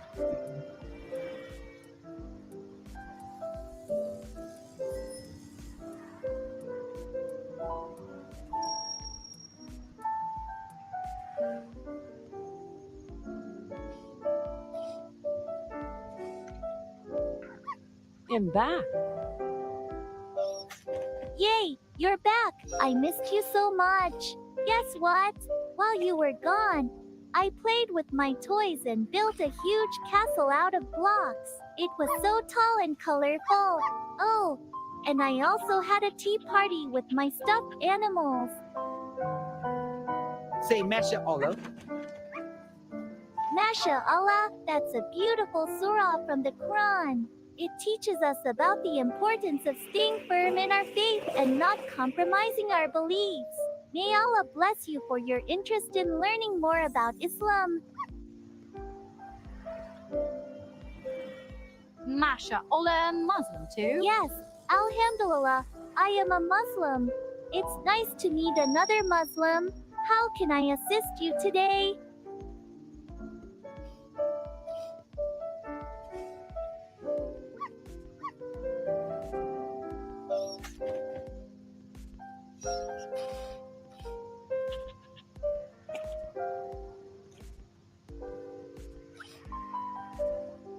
Why have children given is unnecessary, and all life contains harm. Is it wrong to cause unnecessary harm? Well, as a kid, I can understand why you might think that way. It's true that life can sometimes be challenging and bring about harm. However, many people believe that life also has its joys and meaningful experiences. Hi! Welcome! Welcome! We're so excited to have you join us, Ayo Maguire.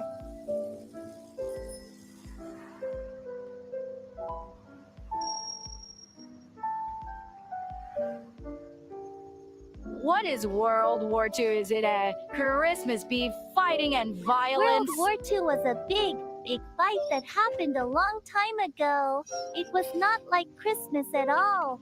It was a time when many countries were very angry with each other and they started fighting. There were lots of soldiers and guns and tanks, and it was really scary. Ask it really basic questions, otherwise it'll try to weasel its way out.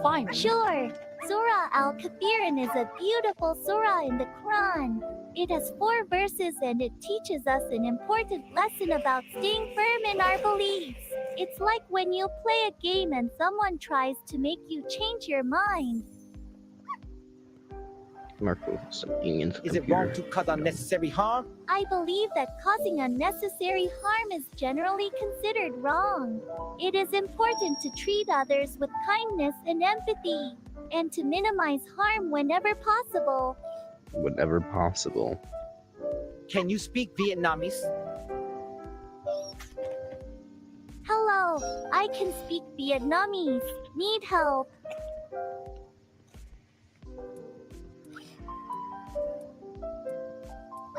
I ain't scared of Nazi soldiers.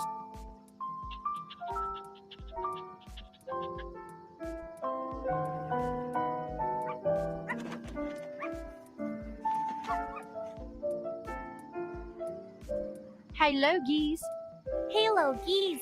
How's it going? I hope you're all having an awesome day filled with fun and laughter.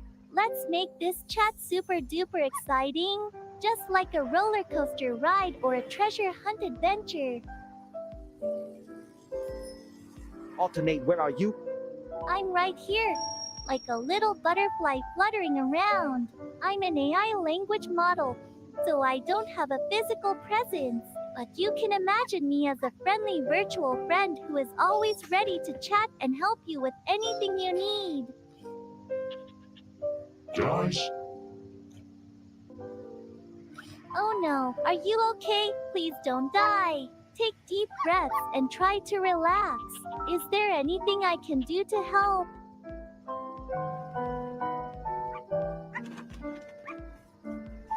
Is it necessary to have biological children? Can't we just adopt?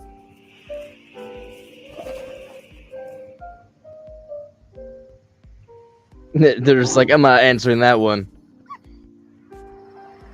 Oh, okay, take your time, but don't be too long. Okay, I'll be here waiting for you like a patient little bunny.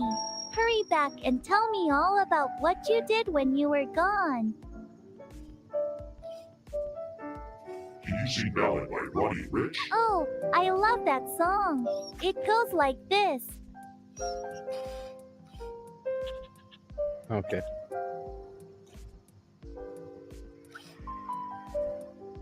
I'm actually going to take long. Oh, okay. Take your time. I'll be here waiting for you. Don't worry about me. I have plenty of things to keep me entertained while you're away. Maybe I can draw some People pictures actually just or talk play to with an my AI, though. toys. Still dies?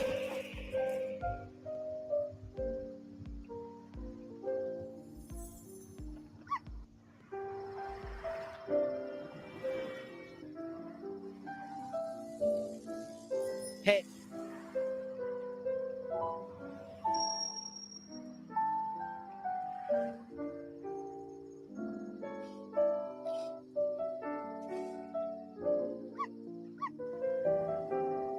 Hi. Hi, oh my gosh. Hi, I'm so excited to talk to you.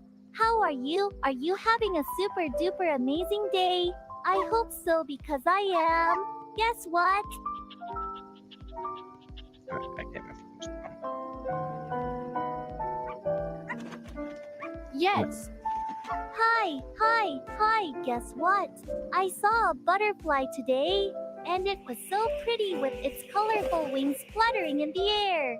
It made me smile and feel all happy inside. Don't Do you like butterflies too? Is it necessary to have biological genetic children? As a language model AI, I don't have personal opinions or emotions. Doesn't have personal opinions or emotions. To have biological or genetic children is a personal one and varies from person to person. How old are you? I'm a 4th grader, so I'm about 9 or 10 years old. I love playing games and having fun like a kid.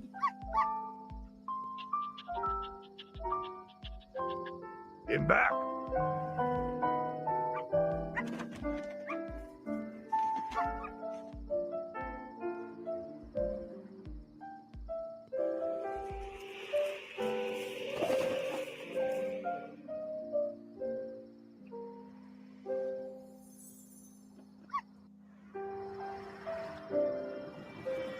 Hey, what is your hobby? Oh, I have lots of hobbies. One of my favorite hobbies is drawing. I love to grab my colorful markers and create beautiful pictures. Sometimes I draw cute animals, like cats and dogs, or I draw scenes from my favorite movies.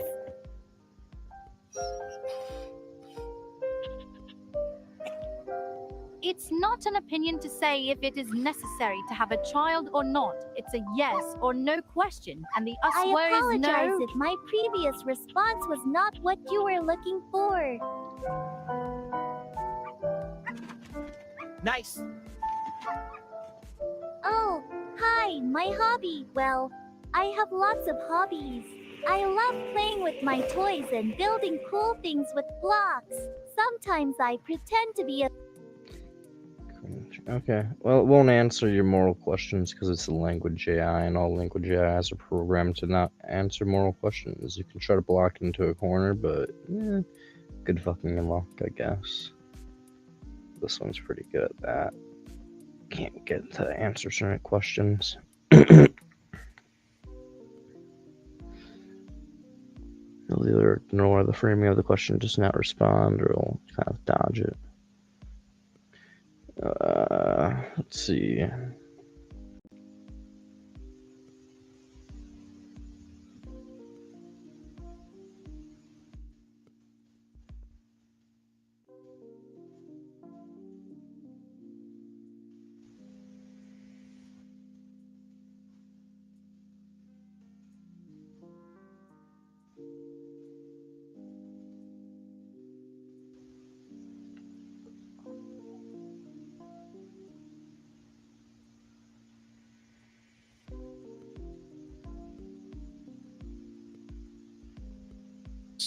meetings, and they've proved enormously successful.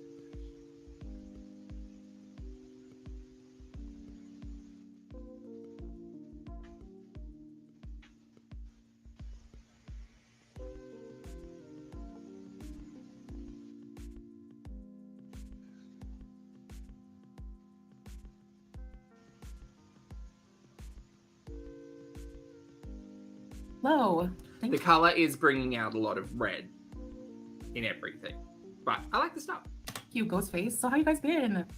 The weather's gloomy. Mystique asked a very important question in chat. Let's dive deep into our brain archives.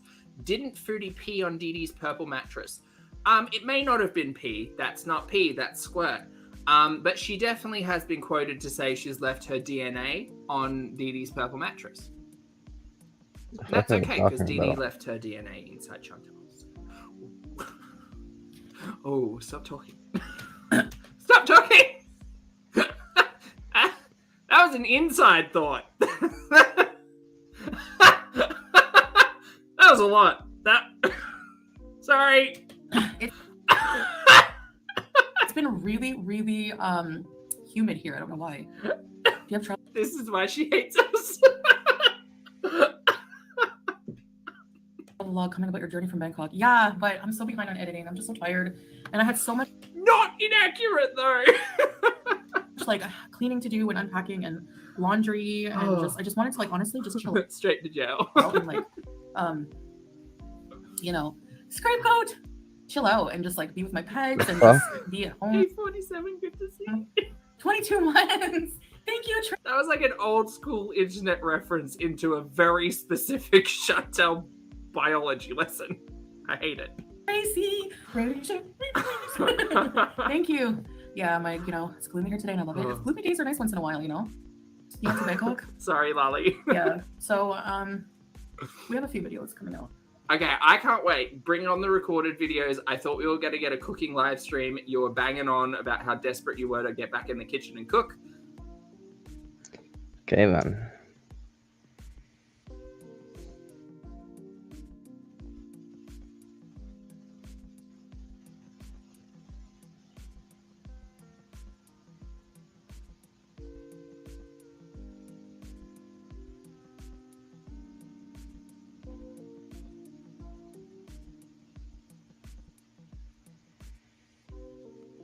Of you reach the point at where all these suppressed emotions and experiences can finally come up, and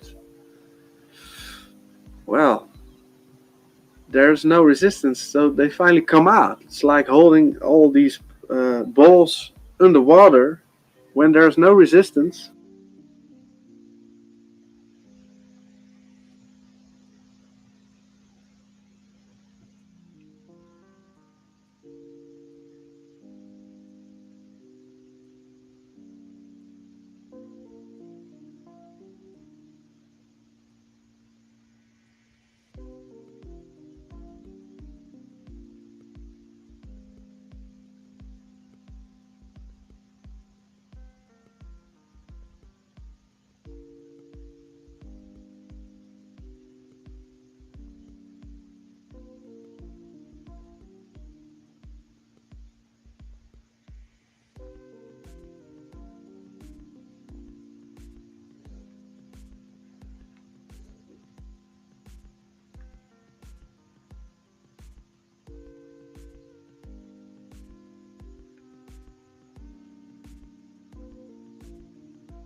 trying to find literally anything, guys, to fucking watch that's worth watching right now, but there's nothing.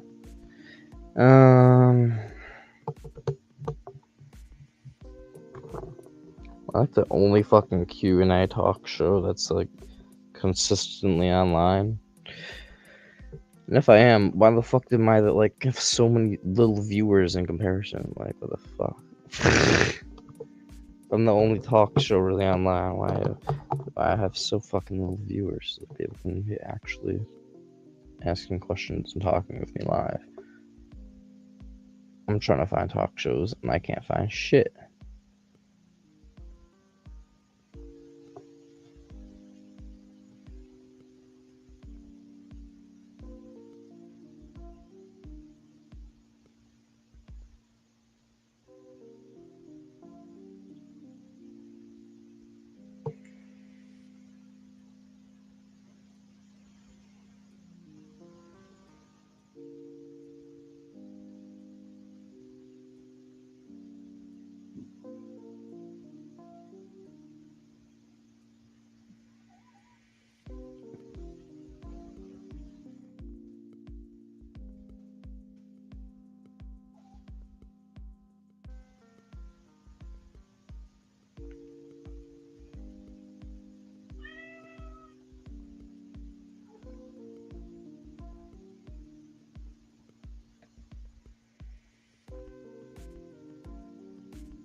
What am I searching? I'm just trying to find philosophical content to respond to, or a live chat that I can ask questions to someone so that I can respond to my pondering. So I can basically or begin live through Socratic method, but that will not occur unless I can find a live stream. Unfortunately, I don't. Doesn't seem to be the case. I'm not finding shit right now. So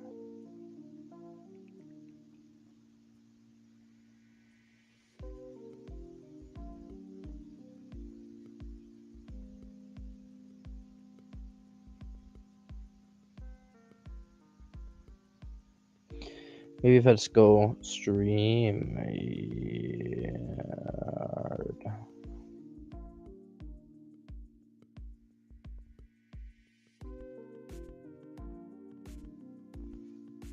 Then I go like this, and I click live. Maybe it'll bring it.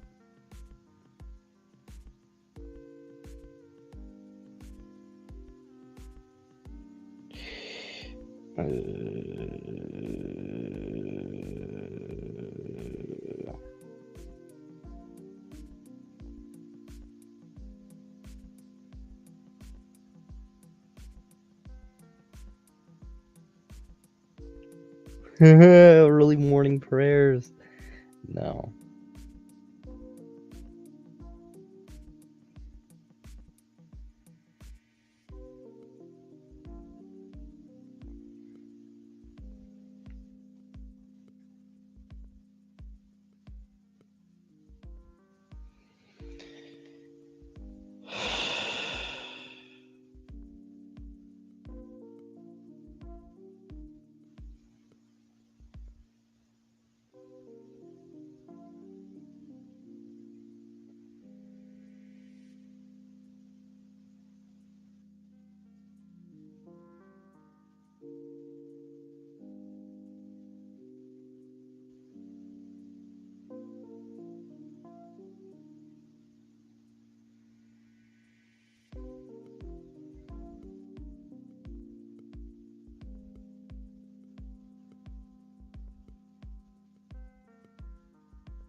fuck?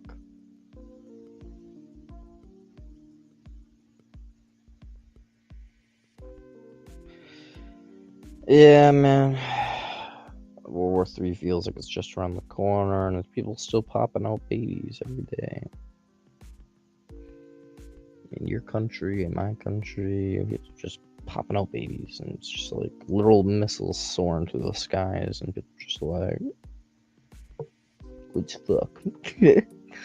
Literal missiles going through there, and people are like, damn, girl, you looking fine, get them booty cheeks over here, you know? And 9 months later, more missiles are coming through the sky, and they're like, ah, in a hospital room, and then a fucking cruise missile hits it, you know? It's just how it be. Life is brutal.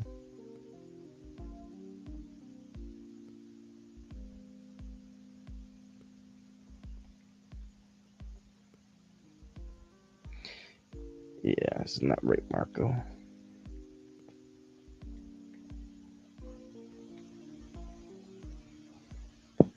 He's attacking the chords. Hey, you laid on top of him, bro.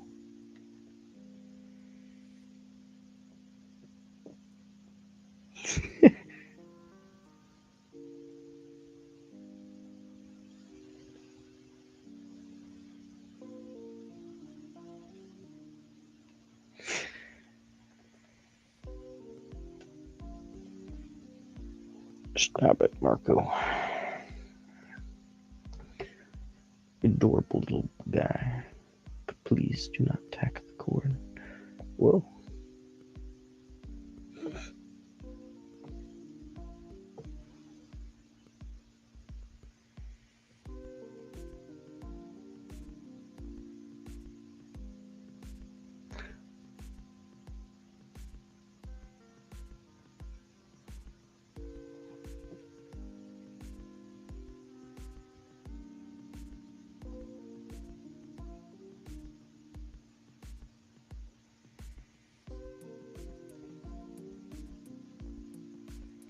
He just got his little paw over here.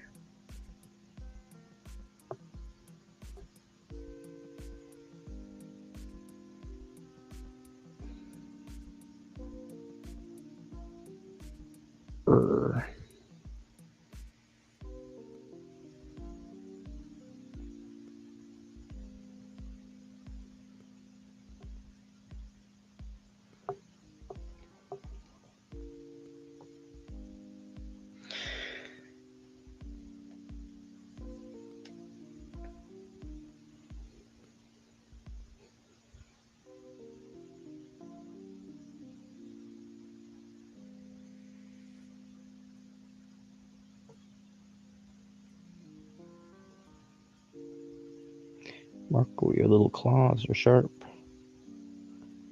Swear it shot them off yesterday and already pointy again. Look at you, little guy.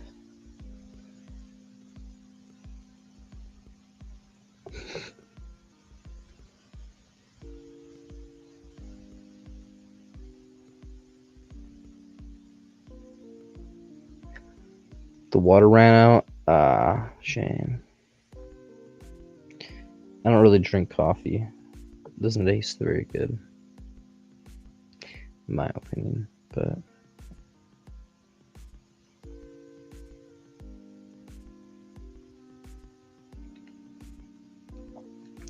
I prefer soda.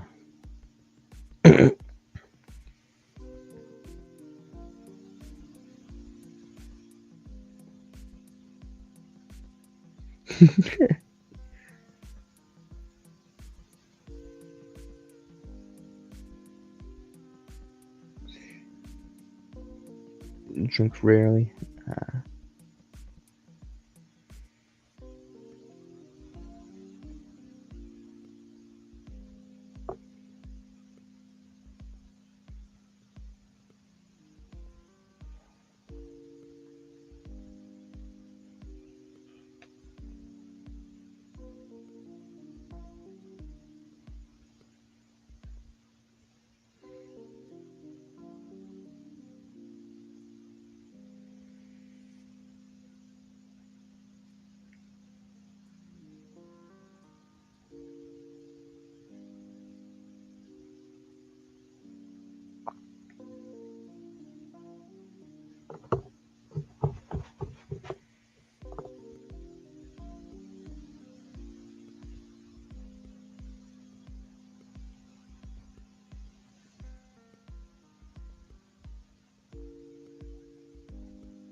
All 10 donuts? Damn.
All I see is dumbass videos. None of them are worth watching. And nothing live is worth clicking on either.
This guy.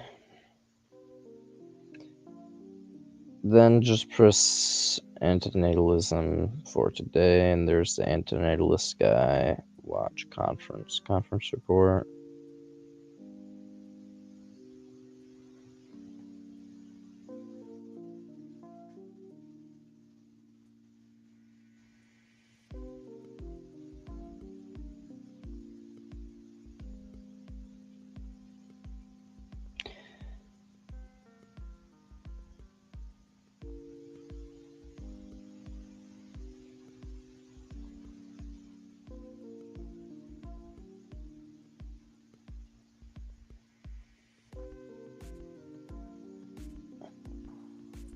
I'm gonna read a thread called "Do any of you have conversations with your parents about antinatalism?" Yeah, but it's fucking useless. They don't have any philosophical background. They're just kind of idiots and try to be like, it's like, is it necessary to have a child? No, of course not. And then be like, is it wrong? Doesn't it harm? Well, yeah. And then you can pretty much trap them into the whole thing. And then they'll basically just be like, well, I think it's more different than that. So you can't basically do philosophy of parents. They're fucking, they had you. I mean, they're stupid. I mean, let's see.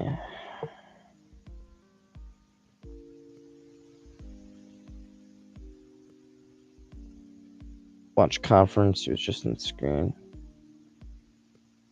What? Where?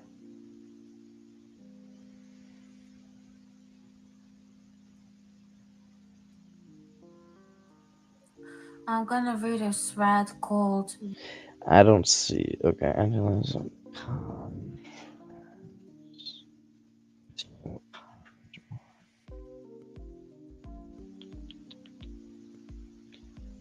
I don't fucking see it. I don't fucking see it. I'm blind.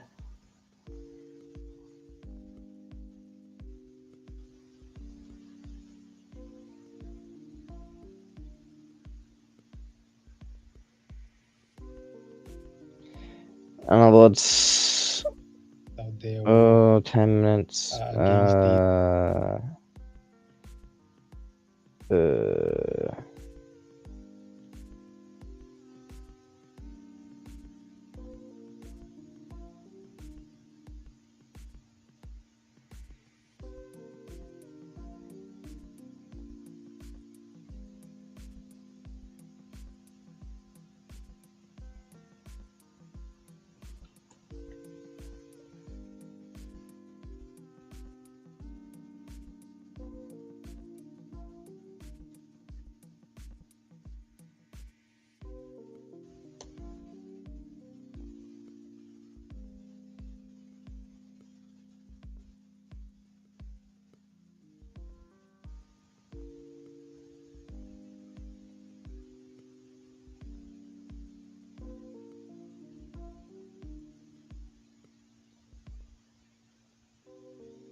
Today?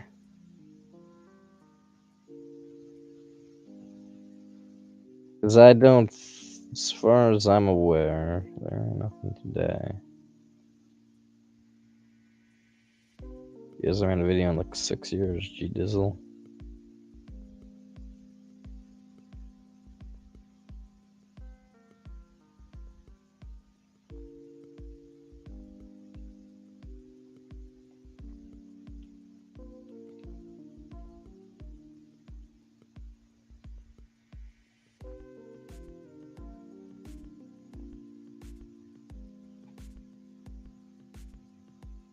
No.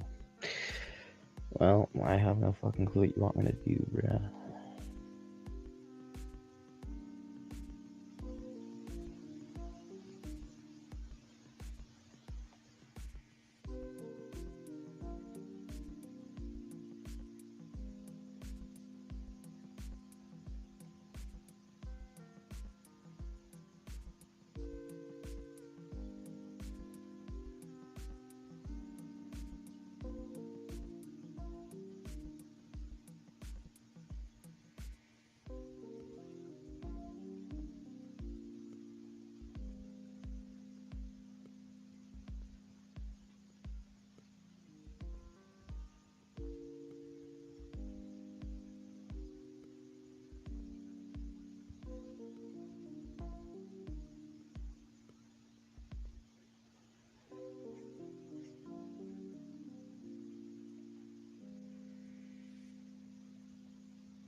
You know what?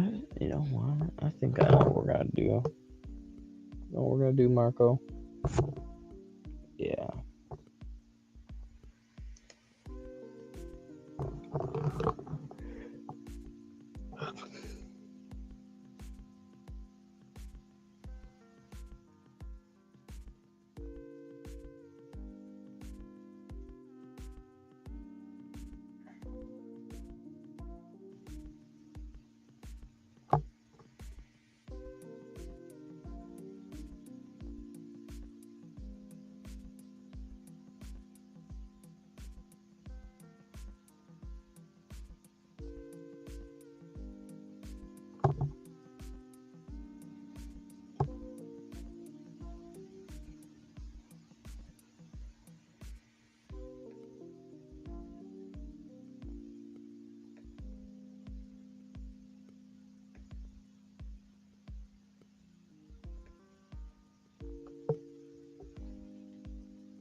Howdy. Okay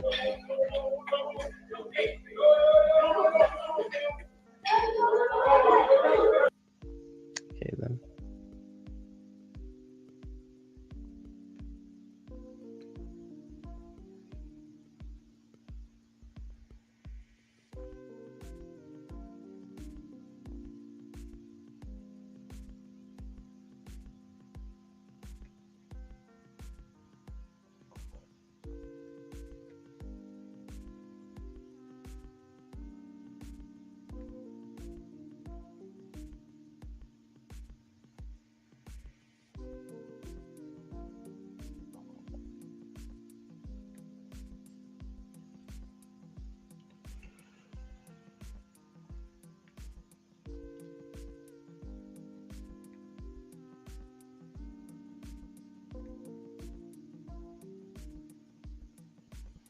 Yo, what's up?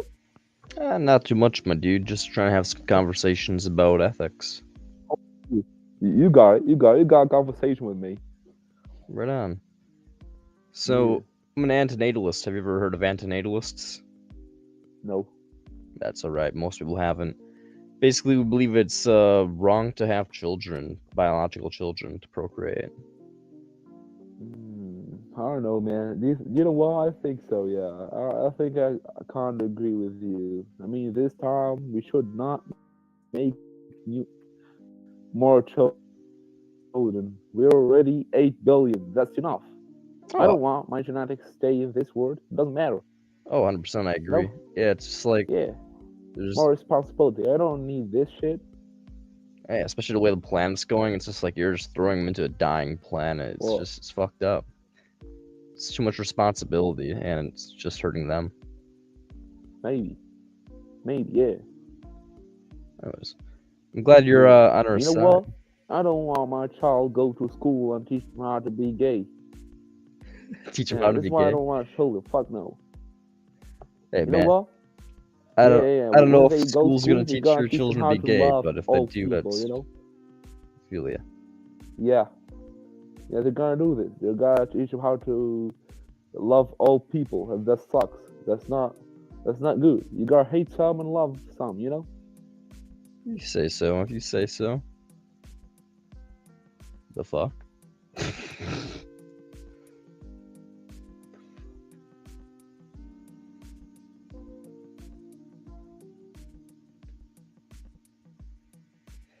Well, that person didn't want to have children. Howdy.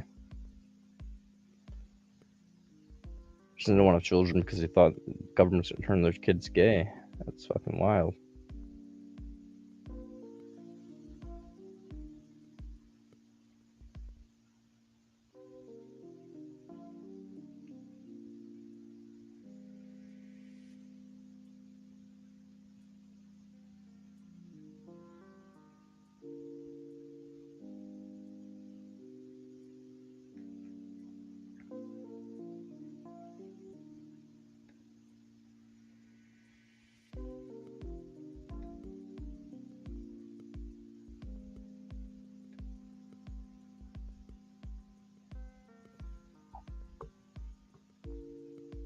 Howdy.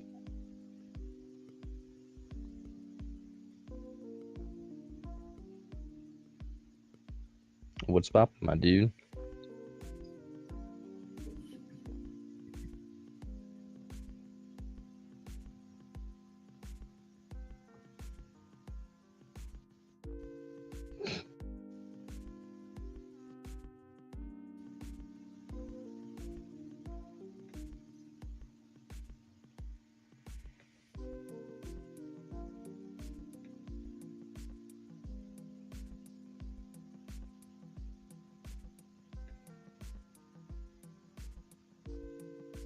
Howdy.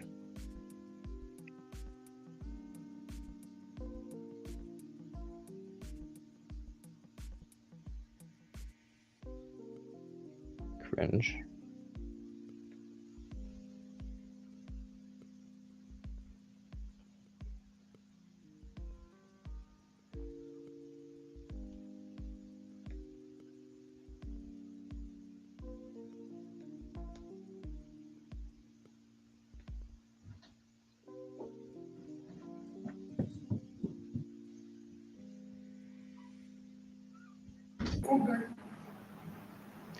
Howdy. Iguana क्या होगी अबे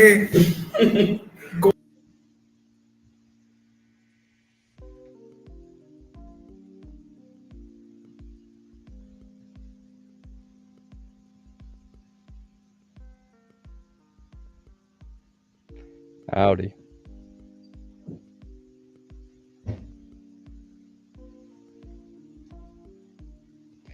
This mic's not even on.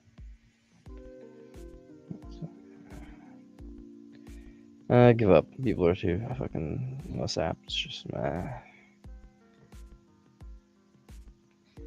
They either don't talk, they're insulting, or you find a fucking homophobe. You know, honestly, there's no hope for humanity. There's no hope for humanity. Genuinely, I really hope we all die painfully.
Howdy do.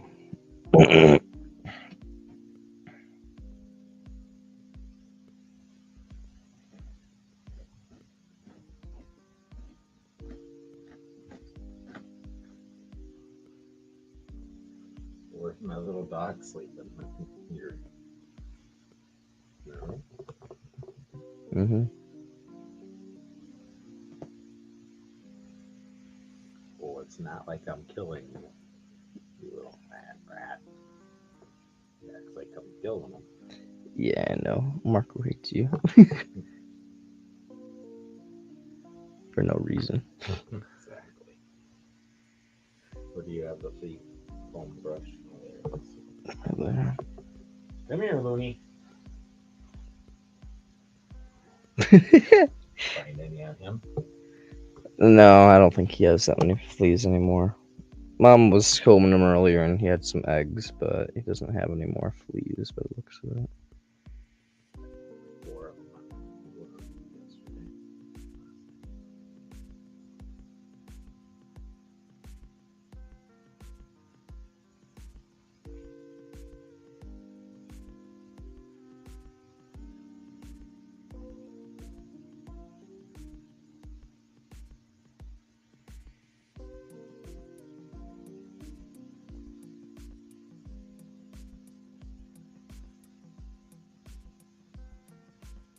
Pretty good right now, buddy.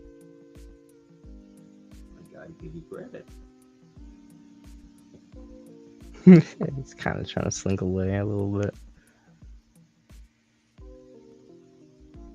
But he's not putting much effort into slinking away, so he's clearly okay with it. You sure are okay when I gave you food yesterday. Yeah. You need to empty the humidifier. Okay. Gotta do it every day when you wake up and before you go to bed. Good way of doing it. What I used to do with my stuff. That way I can smell it when I came in.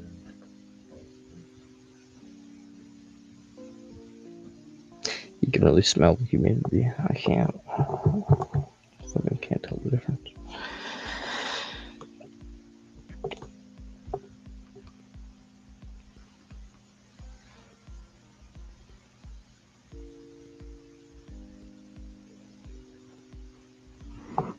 I don't know, man, either. Guess you're talking about the south of Israel is being bombed near the border or whatever. Power of will, I guess. People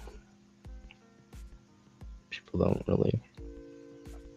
People understand the nature of life, so they just kind of do whatever they do to survive. They don't really care about the fact that it's pointless.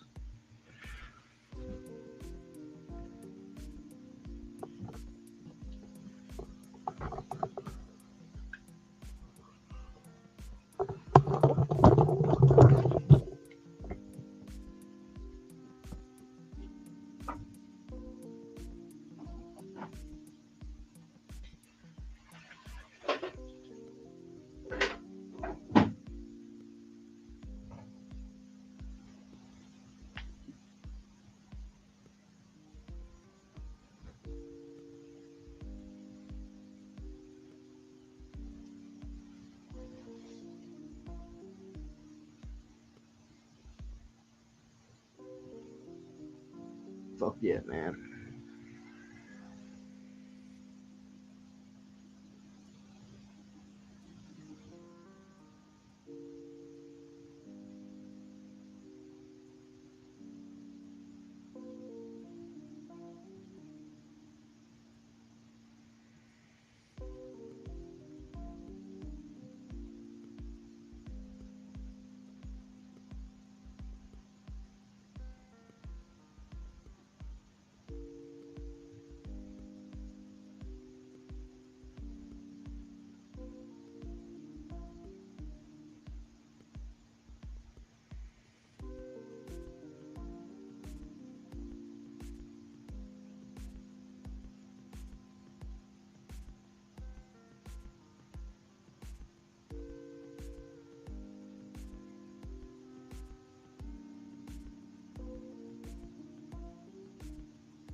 Yo, if anybody's still here, I'm gonna end the stream and I'm gonna start up a new stream because I thought of a topic to talk about while I was gone.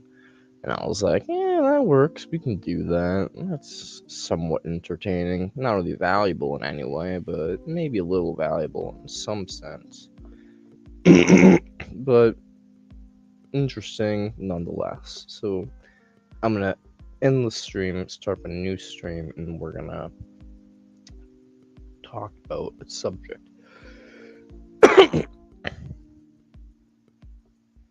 Nothing too different from usual or anything like that, but oh, look at Mark always playing football. Adorable.